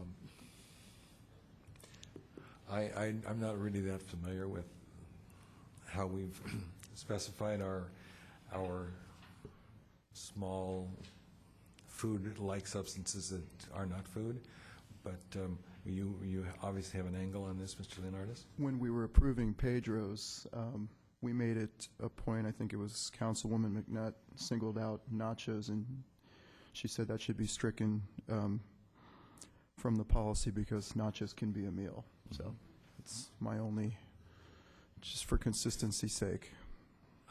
Good recall. I'm sure it had nothing to do with Pedro's, that it was singled out, but all right, so we will strike nachos. Is that agreeable? Yes. Well, I know it's agreeable to you. I'm asking to make her the motion, yeah. What paragraph are we looking at? Madam Attorney, were you wanting to say something? No, okay. What paragraph am I looking at here? That would be 9, where it says appetizers such as. So we're deleting nachos?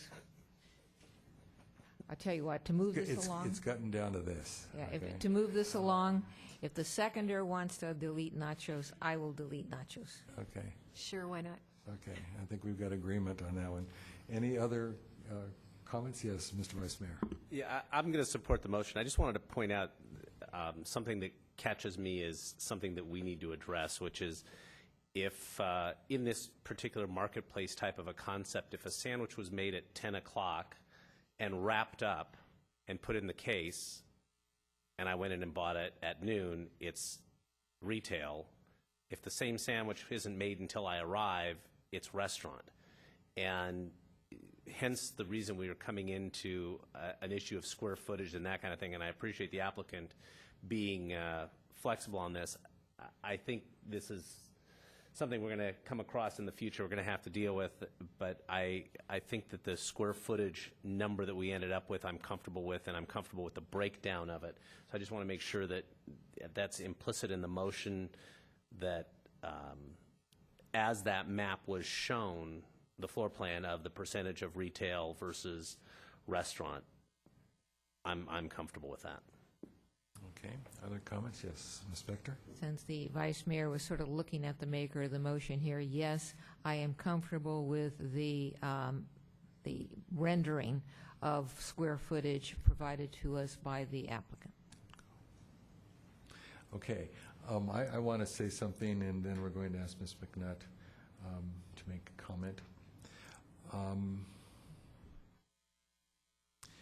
I think we have to be really careful of nitpicking and make sure that we come up with what our intent is, what is our goal. And the goal was to create a different kind of environment here, an environment that would appeal to our community, and that would allow us to make sure that we are not just creating another restaurant space, because that does violate our orientation towards new restaurants. And so we're not calling this a restaurant. And I think what we're attempting to do is say, and it's not really a restaurant. And our expectation would be, you've heard us clearly tonight, that's not our intention. This should not be a restaurant. It should not be identified as such. When our community comes in to partake of the great offerings that you're going to give them, they need to know this is a different space. And so everything that you do as you use the space you have available to you should be done with that in mind, that we're trying to create a space that is a unique space, something that we do not have at this point, but is kind of a new brand that we're bringing to the community. And as you look at your use of space, even as you look at the additional space you might gain as that doorway goes away, the message that you communicate by the way you set up your display, by the way you set up all of the space in the facility, needs to really make sure that that's communicated. That's what we're seeing. And we as council will, I'm sure, be there to partake. And that's the first thing I'm going to say as I walk in the door. I want to see what this is. And as I do, I am assuming, given the great work you've done with our staff, to dialogue about this and to take the recommendations we've made and to really put them in a form that we can look at and say, it was a good job. It was strenuous. It took a little longer than you expected, I know. Sometimes happens that way in town, but the end product is a much different product than when we started this discussion. Ms. McNutt. Thank you, Mayor. Based on a couple of comments, I wanted to clarify the square footage on retail. In the current conditions, it's 520. What they showed us on their chart that people seem to like is 450. So which number did you actually want to have included? Go ahead. I assumed it was 520. Madam McNutt? You're the mayor. That's fine. Since there was praise for the chart, I just wanted to make sure that we all understood that that's different. Okay, now my question is that 520 calculation, is it compatible with the numbers that we see in front of us in the proposal that has been forwarded tonight by the applicant? Please. Well, Mr. Wasserman's not here to do my math for me, but I think that means they're going to have to come up with another 70 square feet of retail somewhere. And as the seconder of the motion, is that do you need to have a response from the applicant before we can make that determination? No, I'm fine with 520. I just wanted to make sure we were all knowing what we were doing. Okay, 10 foot by 7 foot. Okay. I can see that right there where that doorway is. All right, we have a motion, we have a second, we have copious discussion. Yes, and we have a question from Ms. Rooney. We have just a couple of items now that we would like some clarification. I'm going to turn it over to Jennifer.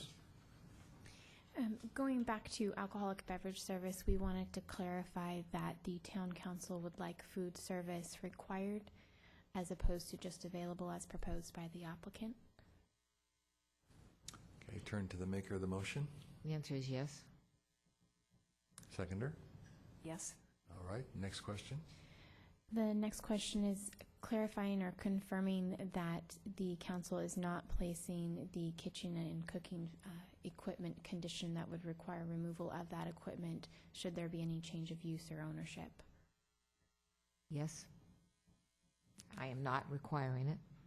And Madam McNutt? Change of use is an odd phrase for me. Change of ownership, no, but change of use, Right. that wouldn't make any sense. So just change of ownership? Well, if we're not requiring the kitchen condition, we don't have to look at the language, but it was put in there to cover any concerns that the council may have. Okay. And then the last item was on the resolution and the attachments. If the maker and seconder of the motion would be okay with changing the name of the restaurant referenced in that resolution from Simpatico to their new name. Yes. Of course. Okay. Anything else? And on the third page of the resolution, similar to what was changed on the first page, changing the application number from U-11 to -006 to a new number. Yeah, the motion was to include all references. Thank you. And can I ask one more question of the maker of the motion? Under item 9, alcoholic beverage service, where we talk about appetizers, popcorn, excluding nachos, pretzels, etc., are not food. They're not ducks either. So I'm thinking that we might want to say for purposes of this, particular item in the conditional use permit. We have language that says that in other places, but we discovered this when we did our discussion about the entertainment policy. And so some phrase in there, editorial Mr. Mayor, I think convenience. what you're looking for, they're not food for the purposes of defining a meal. That's but correct. they are food. They are food. They will remain food, but for purposes of defining a meal. Thank you. That's it then. All right, then I hear no further discussion. I'll call the question. With all that Councilwoman Spector indicated and the staff's agreement that they have it all down, I will not repeat what we just went through, but I'll ask for a motion. All in favor? Aye. Aye. Opposed? Passes unanimously. Congratulations. Okay. No. Oh. I believe our government students. Yeah. You saw government in action. Okay. All right. That brings us back then to the one item that was pulled from the consent calendar, and that is item number 3. And item number 3 is the housing element.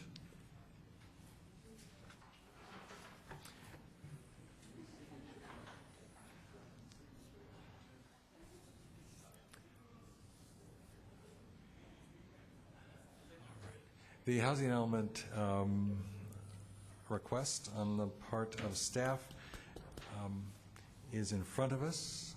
So I would ask members of our public who would wish to speak to this item, please forward to our clerk a buff card that you've filled out so that we can get to you when we have the public testimony. I believe it was Councilwoman McNutt who asked to pull this item. And Ms. Rooney, are you going to be the staff person? I am the staff involved? person. Okay. And let's see if we've got the house in order. All right. Councilwoman McNutt. Thank you, Mayor. So we all remember last year when we spent so many hours struggling over both the general plan update and the housing element. And in particular, we struggled with the affordable housing overlay zone concept and the wording on that. And I thought we had come up with something that was somewhat acceptable to us. It's gone off to the state. It's come back with some additional language that makes me uncomfortable. And so I'm talking about page 26 of the housing element, the redlined version. And I've had a chance to talk to Ms. Rooney, and she'll give you the same explanation that she gave me, but I just feel like maybe we need to make another attempt at working with the state to come up with a happy medium. So in particular, the two areas that are of concern to me is the density at a minimum of 20 units per acre by right without discretionary review, and allowing for building height of at least 3 stories. Can I ask you a question? What was the page number on that? 26. Okay. Okay. I wonder, staff, I think we've got it. You're going out to the foyer to take care of our students.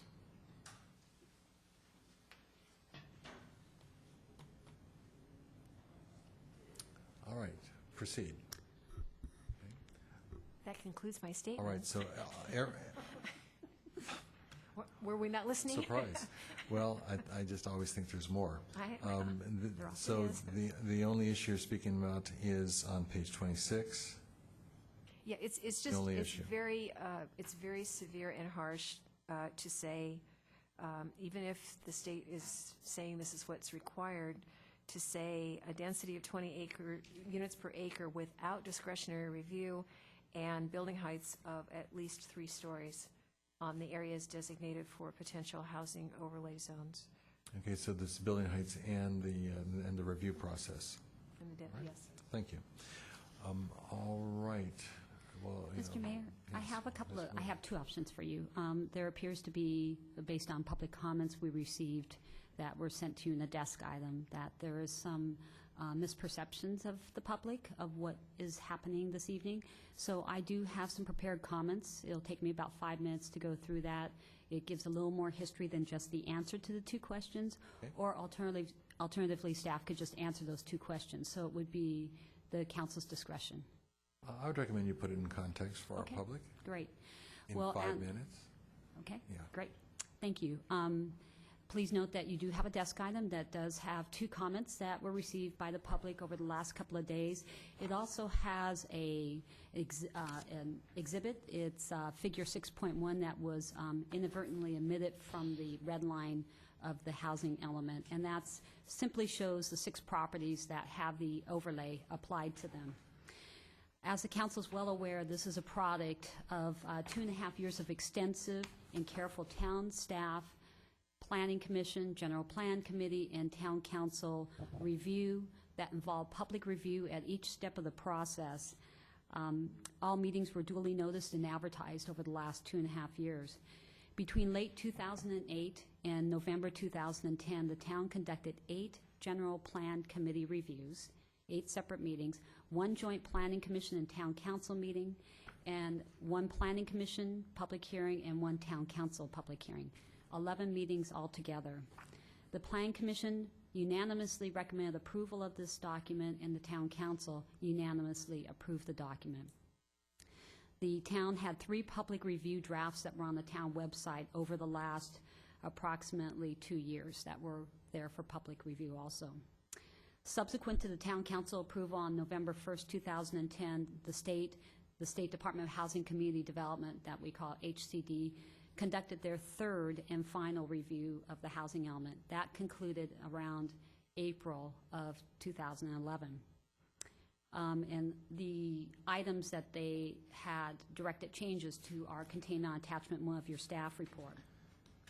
As the council is well aware, the town is required to prepare a housing element on a regular cycle. The state issues a total number of units that must be collectively planned for in each jurisdiction. The Bay Area Association of Bay Area Governments develops a methodology for allocating those units. and that allocation is based on a mathematical equation as well as criteria. And just to give you some examples of the criteria that they look at, water and sewer capacity, land suitability for urban development or conversion to residential uses, whether lands within the jurisdiction are protected by state and federal government, such as open space land, market demand, and job growth. So that's some of the criteria that they look at. This resulted in Los Gatos in the 2007 to 2014 cycle receiving a RHNA, your housing numbers, it's the Regional Housing Needs Allocation, we commonly call that ARENA, of 521 units that need to be planned for, and they're distributed over 5 income categories. What's important to note, and I know the council is well aware of this, that the town's responsibility is that we plan for these units. We're not responsible for building these units. We're not responsible for ensuring that the units are built. We're responsible for ensuring that we have land that's suitable, that's zoned appropriately, that we've removed governmental constraints to the best of our ability, which is where the use by right comes into play. The RHNA does require, again, us to have suitably zoned lands, allow for the number of housing units that need to be allocated, the RHNA, allow for that, and then remove any governmental constraints. The town utilized the affordable housing overlay zone concept. The basic reason we did this is because we're approaching a built-out community. If we were to use a traditional method, then we would have rezoned probably up to about 100 acres of land from low or moderate density, medium density residential to higher density, and then applied our inclusionary housing requirement of 20% to obtain our 521 units. Instead, we developed the affordable housing overlay zones, which are, I think, built-out communities. It's a kind of an avant-garde. It's new. Built-out communities are trying to find ways of accommodating the RHNA without having to rezone land. In this, it resulted in only 26.3 acres that potentially could be rezoned. The town is not under obligation to rezone these lands. When you have an overlay applied, the developer, the property owner, has the right to either develop it under the overlay zone or under the base zone district. We don't have to go in and rezone it, unlike if we were to go through a traditional process where we did look at a larger area and rezone it. Over the next year, the General Plan Committee will be responsible for developing standards and design criteria for each of those affordable housing overlay zones. I anticipate that we'll have probably 3 or 4, one for the properties in the northern part of the community, one for the Oka Road properties, and one for the Dittos Lane properties, because the Oka Road, for instance, they're very similar, so you wouldn't develop separate development standards. Although the state law prohibits the town from requiring a discretionary review such as a conditional use permit, and this is an important point, state law requires that the town not have a discretionary review such as a conditional use permit or planned development, the town does retain the ability to have an architectural and site review. Moreover, the town has the ability to require the project comply with objective, quantifiable, written development standards, conditions, and policies. Equally important, the town has the authority to require that the project undergo environmental review and be evaluated with CEQA to ensure that there's not any environmental impacts. The principal changes between the element the Town Council approved in November 2010 and the red line version are modification of Action HOU 2.1, which allows a property owner to develop the AHOZ by right. Something I even forgot when I went back and I was putting together my speaking points was when the Planning Commission and Town Council saw this at the study session in October last year, we discussed the use by right. It was already something that HCD had told staff that we would be required to comply with, and there's actually language in that staff report that discussed that. So while this is still difficult for the council, I think that in the end, when the element was approved, the council had the confidence that the General Plan Committee will be able to develop the development standards and the design criteria that will mitigate the concerns of a use by right. Another item, or same action item, HOU 2-1, was also revised to require a minimum of 50% of the units of the AHOC be affordable to moderate and below income levels. And then also that the 3 development standards, of which one was height, the 3-story height, were also added. As I indicated to Councilmember McNutt, when the town does develop the development standards, I can foresee those being supplanted with what's in the housing element right now. We will have to go through a general plan amendment process. We're going to be developing criteria for each of those zones, and those development standards would then be in the housing element. This I looked at more as HCD saying, if you do not develop those standards, then you will need to comply with this. But they were fully aware that we would be going back and developing our own development standards. Action AHOU 2-2 was also added, and HOU 2.2 states that until the AHOZ standards are adopted, an AHOZ designated property applicant will be allowed to use the incentives identified in the AHOZ sites, apply the town's density bonus program, apply the state's density bonus program, and the town will expedite the review.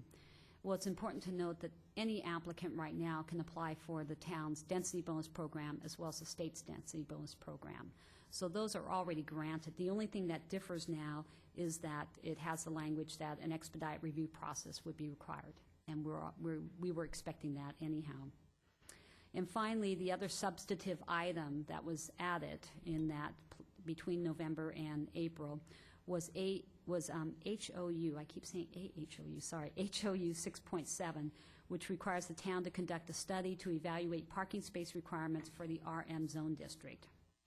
All the other changes that are contained on attachment 1 are minor or technical in nature. So staff is recommending that the council reaffirm the November 1st, 2010 approval of the housing element. HC directed changes in attachment 1 are consistent with state housing law. Consequently, staff strongly does not believe there's any negotiation room and that we can further modify these. It's also important to note we have 2 years left of this housing element. It's highly unlikely, I believe it's highly unlikely in today's economic climate that we're even going to see any of these properties, AHOC sites, developed. During one of the biggest residential markets that we've seen in history, which was the last cycle, so roughly 2002 to 2007, it was a 5-year cycle, only 25% of our units were ever built. So it's unlikely in the next 2 years we're going to see many, if any, of these units built. As noted in the staff report, with a certified housing element, the town will continue to be eligible for certain affordable housing program grants, maintain the authority to make land use decisions or approve development applications, and ensures the element complies with state law. Moreover, and this is really equally more important, and this is something the council hasn't heard before because this is just brand new, which is happening right now, with the combining of the ARENA process and the Sustainable Community Strategies process, the SCS, MTC, Metropolitan Transportation Commission, and ABAG staff are recommending, and I feel very strongly that this will end up happening, is that all transportation funding, future transportation funding that is allocated from the federal government to MTC to VTA to the local jurisdictions will require that you have a certified housing element. Staff just prepared a letter that was sent off to MTC staff concerning a couple of other criteria that was included, but not the certified element because we have that. But that is at risk if we don't have a certified element. Lastly, I just wanted to note that Councilmember McNutt also brought to our attention that when we eliminated the Honda site because it had a pending application, so we eliminated it from the AHOZs, there was a paragraph on page 6.9 of the technical appendix that also should have been eliminated that described the Honda site. So if the council were to approve this, we would be making that additional modification of removing that paragraph. With that, I'd be happy to answer any questions you might have. All right, so do you wish to reiterate your questions, Ms. McNutt, and to then get to the specific responses? No, I don't want to reiterate my questions. I just want to ask council if if I'm being an alarmist here and we're stuck with this language, or if anyone else is uncomfortable with it and thinks we should try to do something about it. Okay. Now, we are going to listen to our public in a second, but this should be in the nature of clarification. Yes. Yes, for clarification, I do not believe Ms. McNutt is being an alarmist, and it's not clear to me what latitude or discretion, if any, we have. For example, we know that the town is going to develop development standards and design criteria, but how much latitude do we have? If we're told we have no discretionary review and it has to be at least 3 stories, how, for example, could we adopt design criteria of 2 stories?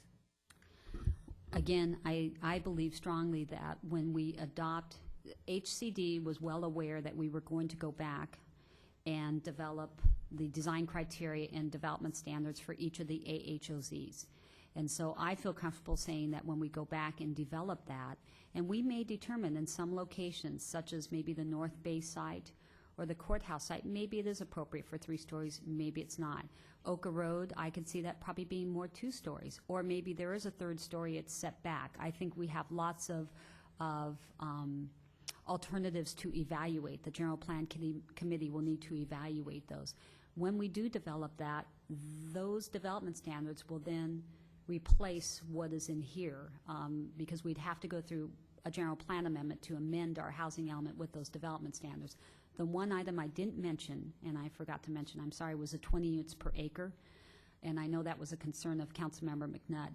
The reason 20 units per acre is identified is because the state, they designate what type of community you are. We're considered a suburban community, and the state designates X amount of units per acre, and if you meet that, it's a threshold. They call it a threshold. If you meet the threshold, then you do not have to do extensive additional studies in your housing element to support your programs. And so it's called the default threshold. And so for a suburban community, 20 units per acre is the default threshold. So staff would recommend that we maintain that 20 units per acre. If we were to drop below that, and I would say we maintain the 20 units per acre overall. If we drop below that, we then we jeopardize being considered, and I'm sorry, I'm not clarifying myself very well. The reason the state says 20 units per acre, because there's a assumption or presumption that 20 units per acre is affordable by design. And so the reason why we are recommending that we stay at that 20 units per acre is because then I think we do put our housing element in jeopardy if we were to not maintain that standard.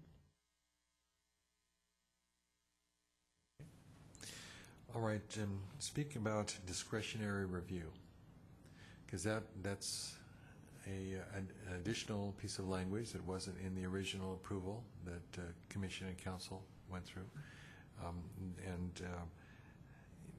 The 20 units per acre was in the previous. Correct. Correct? Correct. But when it says by right without discretionary review, although we have ARC and site available to us, what is eliminated, or what is how is our ability to develop a property within our standards affected by this language that says right without discretionary? So right now in our multifamily zone districts, a multifamily use is a conditional use permit. This housing element proposes that, well, in fact, the housing element has an action item to take a look at that one. But what this housing element proposes is for those 6 sites in the affordable housing overlay zone that the use by right be allowed. The CUP process would be removed. So the town would conduct architectural and site review. They would require environmental review where that is necessary. The town would have full discretion to apply conditions, standards, exactions, environmental mitigation, and the town would have the right to deny it if there's findings in the environmental review that warrant that, or if there's findings of health and safety issues, the town would have the right to deny that application. I would say your discretion is, in this case, probably density. We are recommending we stay at that 20 units per acre, and that's probably the limit of where we would lose discretion. And that's the only factor you can see that is accommodated by that language, the removing of discretionary review? All the others exist? All the others continue to exist?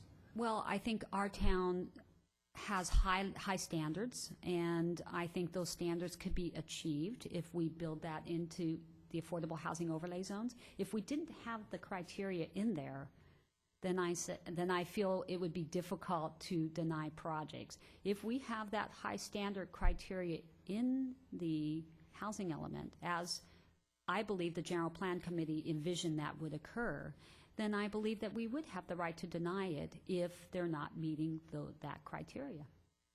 All right, so in effect it says in absence of criteria, then the applicant has almost full discretion. I would say so, yes.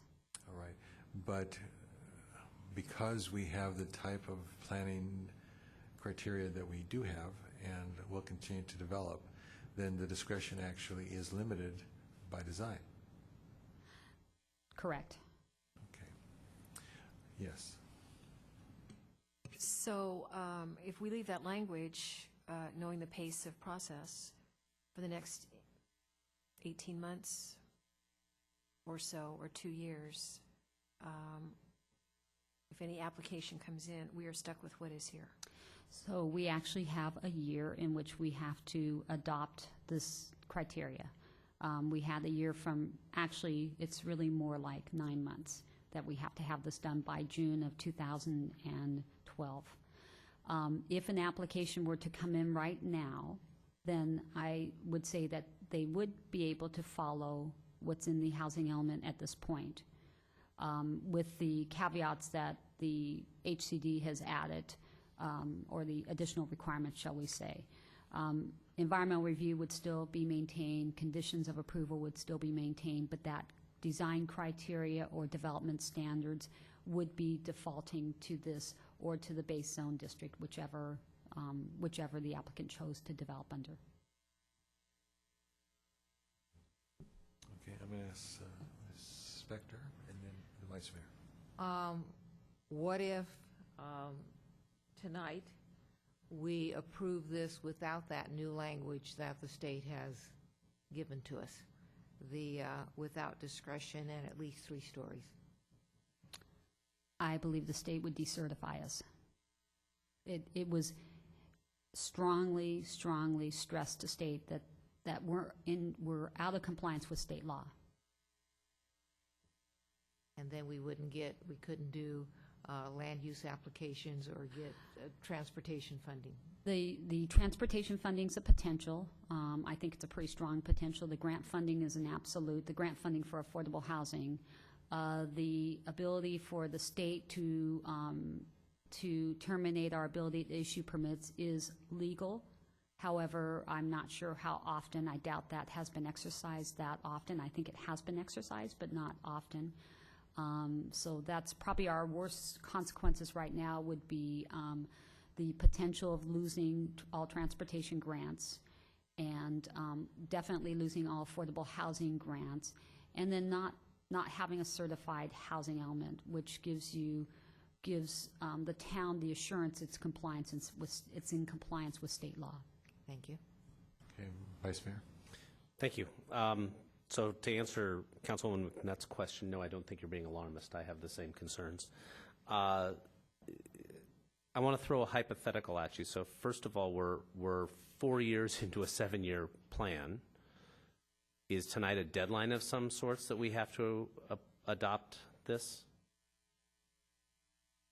Technically, we were supposed to have this adopted by June 2009. So we are now we're well over 2 years past the deadline. I will say, however, many jurisdictions were late. I think most of them have completed their processes now, though. Okay. So we're opening a window, basically. Why have we not replaced had our own design standards put in place before this got to us? It's just whenever you adopt the general plan, you have lots of implementation measures, and this is just another one of the implementation measures. We have a lot to implement with this general plan, and we have pretty defined or limited resources. We have started working, so the council understands, we have started working on the housing element implementations. I have a staff member working on it right now, but it's a lot of work. We anticipate starting the general plan committee process probably by, November would be the perfect timing. However, we're starting to get into the holidays, but we might be able to put together a meeting for early November to start that process. But it will take, I suspect, probably until close to June. At least it's going to take probably 5 months to get that done. Please. All right, so let me just play a hypothetical with you for a moment. If I know it's been a sore spot in the community, so let me use Ditto's Lane. Even though the town owns the land, let's say we didn't, and we adopted this, and somebody came with an application next month to build 20 units per acre and 3 stories on that property, we would have no way of stopping that kind of density and height. Is that correct? We still have discretion because we have environmental review, and as the council may remember, that was environmental review issues were, CEQA issues were raised with the previous Ditto's projects, so we still have environmental review. Also, an application has to go through rigorous review before it's ever deemed complete, and it at times will take months before an application is deemed complete because of requirements the applicant has to comply with, studies that have to be prepared. So in reality, it could take as much time as we really have to get this adopted, to get a complete application. If the application was, this was adopted prior to the application being complete, they would have to comply with it. But again, I don't want you to rely upon that because I think you're right. If an application was submitted and all the I's were dotted and T's were crossed, then they would still be subject to architectural review, and they would be subject to environmental review, and they'd be subject to all of our standard conditions and requirements. But we would have no control over the height or density beyond those? We would have up to 3 stories at this point. Up to, or this says I'm sorry, 3 stories, yeah. As at a minimum? Let me look at it. It says at least. It says at least 3 stories. Well, the assistant town manager wanted me to remind you that the density at Ditto's of the former project was actually over 20 units. It was more at 24, I believe, units per acre. So this would be a lower density than what was at the Ditto's, at the former Ditto's project. I understand, but that was an application, had never got even to the council level. So I am concerned about this, and I'll let it go to get to our public. Okay, any other comments at this point? Any other questions for staff? All right, we have some people who'd like to speak to this issue. And the first card I have is Mr. Andy Wu. Mr. Wu, again, state your name for our television viewers. And you do have 3 minutes. Yes, Mr. Mayor, members of the And Mr. Wu, will you speak into the microphone, please? Forgot to do that. A little tired. Well, I think Plato said this, a wise man speaks when he has something to say. A fool just says something for the sake of saying it. I originally had a prepared speech, but this council has addressed most of those concerns. So let me just say this. I believe the same alarms that are going off in this council's head has gone off in many members' heads as well. I'm here speaking as a member and a representative of the Los Gatos Community Alliance. And 2 of our fellow members have submitted emails that were attached to the council agenda report. I'm not going to review what's stated in that report, but what troubles me most is the mandatory language that essentially removes the public's right to comment or to dissent from any proposed project that is going to be, that is or will potentially be submitted on any of the affordable housing overlay zones. I searched for something relevant to say with respect to what was coming up in this agenda item, and I was looking through the Brown Act, and not knowing too much about the Brown Act, I had to actually do some research.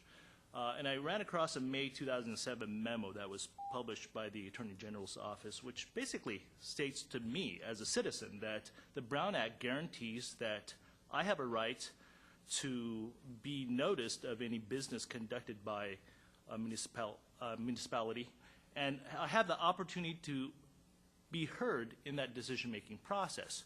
What I read as what the state is trying to mandate with its redlining of the proposal before the council tonight is removing the public's right to make any comments.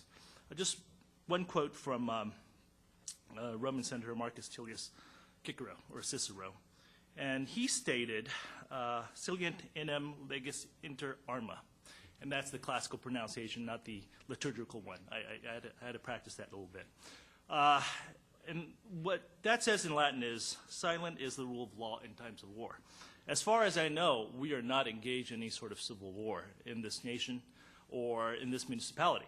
However, what I believe the state is trying to do is to make war upon its citizens by forcing this town to adopt something which is unreasonable and leaves this council with no discretion. And since I have 10 seconds, I'd just like to thank the town council as the member of the College Hill community for repaving Euclid and Jones. Thank you very much. After 20 years. Thank you, Mr. Wu. Next speaker is Richard Allen.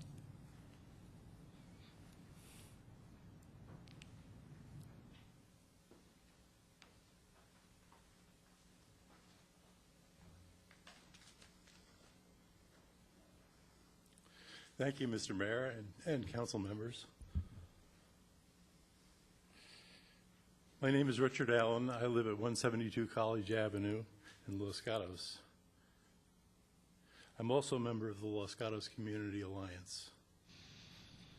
I've read the staff report on the consent item number 3, and I respectfully request that the consent item 3 on the ratification of the November 1st, 2010 approval of the 2007-14 housing element be referred to the Planning Commission before coming back to council.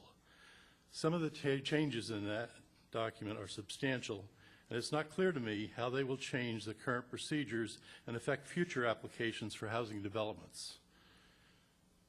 By referring this back to the Planning Commission, it can follow the normal public review process and give staff more time to fully explain the effect of the changes. Neither the staff report nor the attachments clearly explain the requirements of the state density bonus law and which parts are mandatory for the town to follow and which are at the town's discretion. I do understand that the town is required to adopt an ordinance that's consistent with state law. So some of those changes the town has no control over. However, the town does not have to agree to grant density bonuses over the amount required by state law. Part of what is not clear is whether or not we are giving the developers of affordable housing both a state and a town bonus. I also understand that the update to the general plan was developed with public participation. However, questions remain that a Planning Commission review could help to answer before adoption. We are already late in this process, so what's the rush for doing it tonight? Thank you. Thank you, Mr. Allen. Lee Quintana.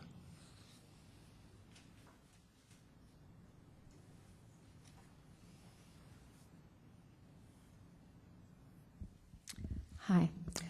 I think much of what I was going to say has already been said. However, I will try and emphasize a few things. One is the question of what the state law requires in terms of the density bonus, what the town's density bonus is, and whether a project is entitled to both of those, because if they reach the maximum of both of those, it can be up to a 55% density increase rather than the minimum that the state law would require, which is 35%. The other question I have is, when on the parcels that are zoned with the overlay, if they are developed as the overlay with the minimum 20%, or excuse me, 20 dwelling units per acre, can an applicant still come in and ask to be processed under the state density bonus law, in which case he would be entitled to a bonus above that 20% of 35% if he meets the criteria, and whatever the town's criteria would be too, which would boost that up, which gets to the point of the at least 3 stories. Removing the CUP is a discretionary issue. However, I'm confused about where the discretion comes in for the overlay zone itself. The applicant chooses which one he wants to do. And where the CEQA review comes in, because the state law doesn't excuse the jurisdictions from doing adequate CEQA. So if a project is going to have an impact, it needs to be analyzed under CEQA anyway. At what point does that come? The other question I had was that it's not clear to me which of the items in the housing element apply to only the affordable housing overlay and which apply to all other residential zones, and where the discretion comes in. Because it's my understanding that if an applicant comes in and asks to be processed under the state law, the town really does not have very much discretion, even at ANS. So those are my questions. And I would ask that you can refer this back to the Planning Commission so that we can get more clarification, or at the very least continue it so we can get more clarification on those points. And so there's more understanding about what the issues in the law are. Thank you, Ms. Quintana. And our last card is Janice Folk. Anyone else wish to speak to this? Don't hesitate to bring one of these buff cards up to our clerk, Ms. Folk. Thank you. I just wanted to say I appreciate the council's removal of this item from the consent agenda. I thought it was far too large of an issue to be passed along with the other relatively minor matters before you this evening. I share Mr. Wu's concern over the removal of the public from the remainder of the process, given the new wording provided by the state, as echoed by some of you. And I would also just feel more comfortable with our town's governance if we spent at least as much time on high-density housing and all the impacts of that housing, the traffic, the schools, the infrastructure of our entire community, as we spend on the definition of nachos as a snack or a meal.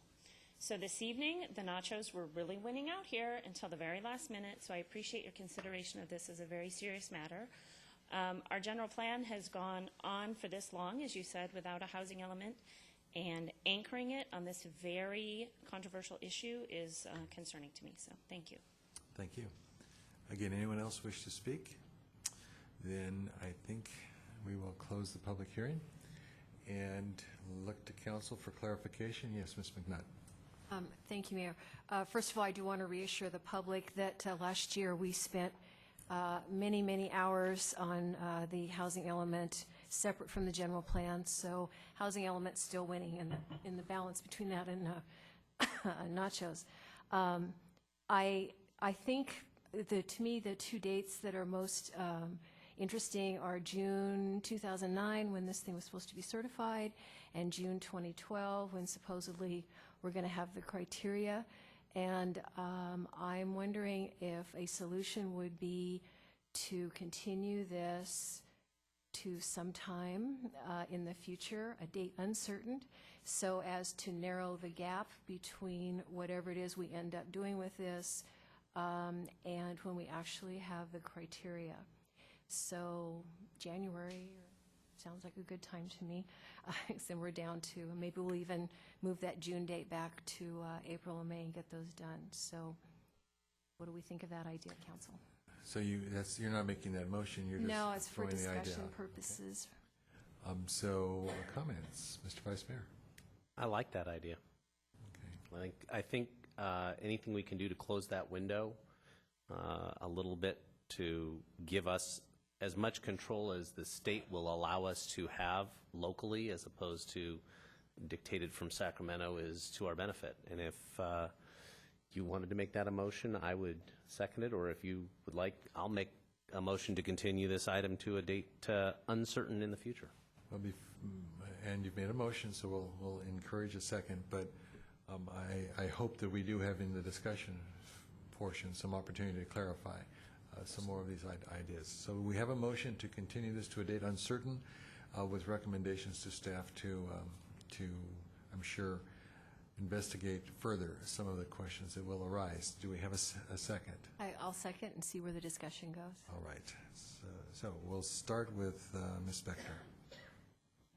Thank you, Mr. Mayor. I will be supporting the motion, but issues came up this evening, and even though I was on that general plan committee and then on the town council that has actually been looking at this document for years, and that has been struggling, if not arguing, as has the mayor, with the mandates that the state has been placing upon us.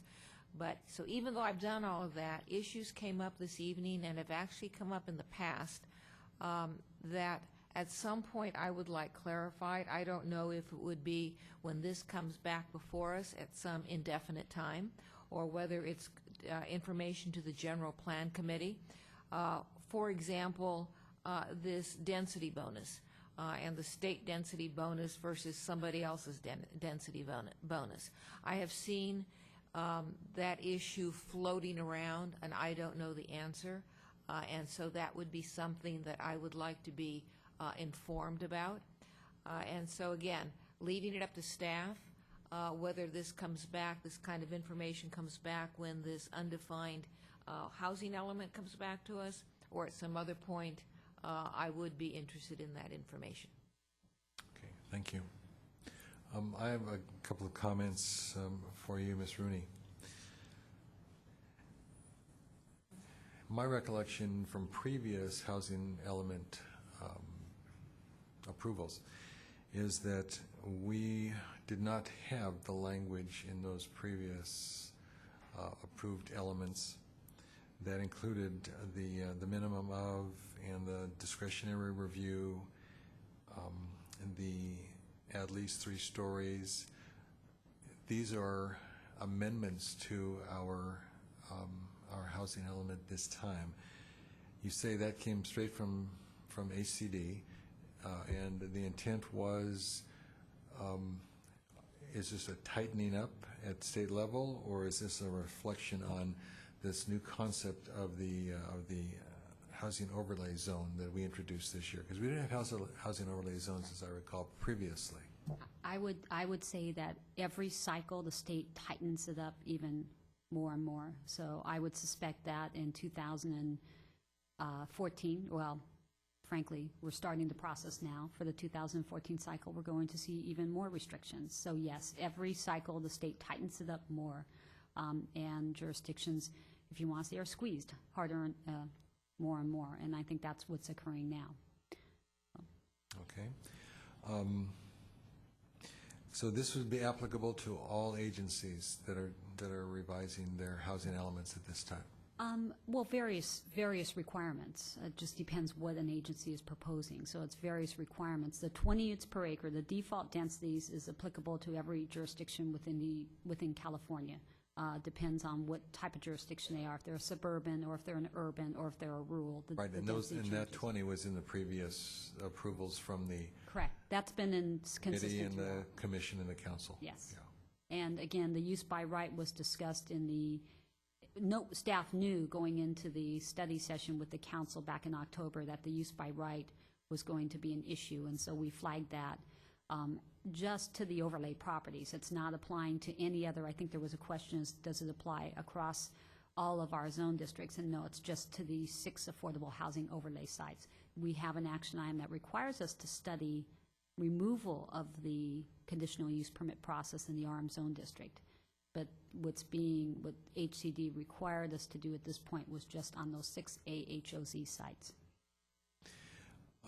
And I would like to clarify one thing. I just want to double check in the RM zone district, and I did. And the height limitation in the RM zone district is 30 feet unless you have parking underneath, and that's 35. So I think we could change that to 30 feet if that helps the council. I don't think we're going in that direction, however, but I did want to make that comment. Well, that would be an interesting change from at Well, I'm least just following 3. the RM zone district standards, which is what HCD required, so. So I get the impression that if we had the specific criteria in place, that would mitigate or diminish the lack of control that this current language proposes to us. That is my sense from what I'm hearing from the council. That's staff's belief, that if we have defined development standards and criteria, that would mitigate the concerns, and I think that's what the council, why the council ultimately approved this back in November 2010, was because knowing that that language would be crafted. Okay. I believe the Vice Mayor made reference to the timing on this, to miss it by 2 years. If we missed it by another 6 months, the sky will not fall, and we probably will not have an issue unless there were an applicant who would come forward. But the applicant would come forward in the previously approved language. Would that not be accurate? Because we've not submitted this language. Depending upon tonight's action, that could be correct. And then to the question raised regarding the density bonus, town versus state, how does that work out? What is? So the town has a density bonus program. The state has a density bonus program. At one point, one of our action items is to develop, the state has a required density bonus program. We should have adopted a state density bonus ordinance probably about 6 years ago. And so it's on our list, and we're actually starting to work on the density bonus program right now. We had consultation with state housing and community development because we do have a project, the first project in the town's history to request. You have to request the state density bonus. You don't automatically have it granted to you. You have to request it. When you request it, it is granted to you. The state requires that. And you can layer. HCD said it's the jurisdiction's call on whether you layer that or not, and so you can layer that. It's really, when we develop our own ordinance, we'll have that conversation. Do we want to then eliminate the town's density bonus at that point and just adopt the state's program modified, or do we want to continue having both? The General Plan Committee members on the council will remember we had a pretty extensive conversation about the differences between the towns and the states.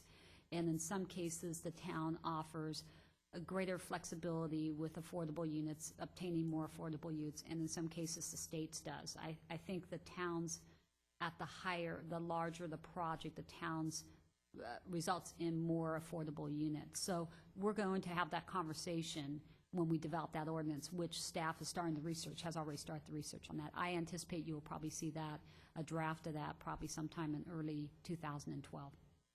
So in Action HOU 2.2, that's the density bonus language. At this point in time, when you say layer, did that mean that the density bonus state and town would be combined or could be combined? At this point in time, you can layer them, you can combine them, yes, because the town doesn't have a state density bonus ordinance. So we have a town ordinance, the state has a required ordinance, so yes, you can combine those at this point in time until we develop our own density bonus ordinance that is compliant with the state's. But up to this point, we have been acting under our own density bonus language, correct? Correct, and it's without challenge. Correct. Okay, the attorney wishes to speak. Just for clarification, up until recently, the town has not had any applicants ask for the state density bonus, so we haven't really been violating state law. We just haven't ever been asked to process a project under the state density bonus law, and you've been applying the language in the general plan for projects with respect to density. Well, you know, I understand that there are two different pieces of language here, but from the HOU 2.2, where it says they can utilize the town's density bonus program as well as request exceptions consistent with the state density bonus program.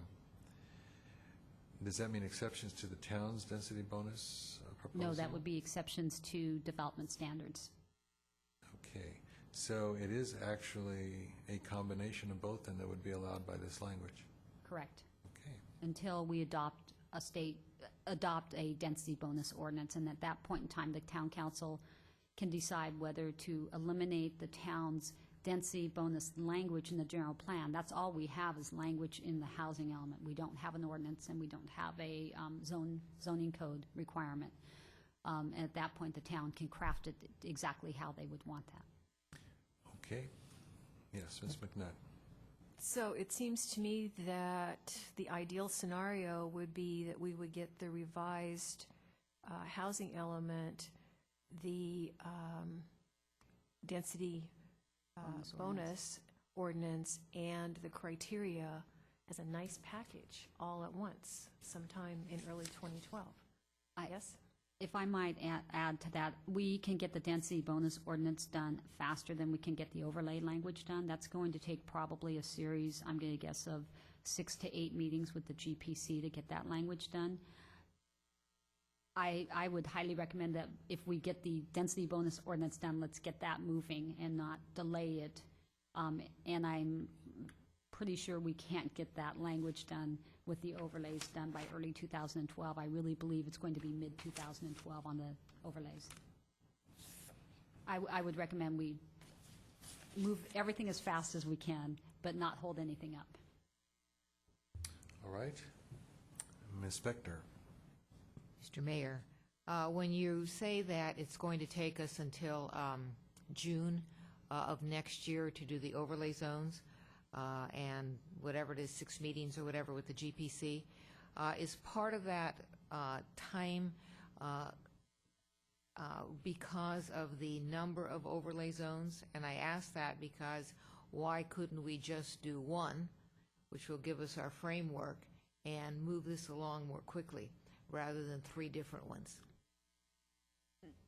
Staff's recommendation was based upon discussions with the General Plan Committee, and the General Plan Committee was, staff's belief the direction from the General Plan Committee was we really want to look at the neighborhoods in which each of these affordable housing overlay zones would be located and make sure that we're sensitive to those neighborhoods and we're reflective of the character of those neighborhoods. So it would be staff's recommendation based upon that we would look at these independently. I think the framework, what those AHOZs would include, would be consistent across the board. However, each one may have design criteria, development standards. You may, the General Plan Committee and ultimately the council may feel that you apply a different development standard to South Bay than you to Oka Road. I think that's reasonable to assume that, and different to what you might apply on dittos. So it's, although we can create the framework, coming up with the specifics, again, I think probably at least 2 to 3 meetings on each of those zones with the General Plan Committee. The other issue is that we don't have dedicated staff to this. I think you're probably looking at the staff member that will be doing this with the council and the General Plan Committee. So it's just a matter of having the ability to have the time to do that also. So again, I'm looking at probably optimistically spring 2012 of getting that done. But I think we can get the density bonus ordinance done much faster. All right, I'm in agreement with Councilwoman Spector. As I look at the sites designated North 40, we will not know what the expectation is out of the North 40 for a period of time.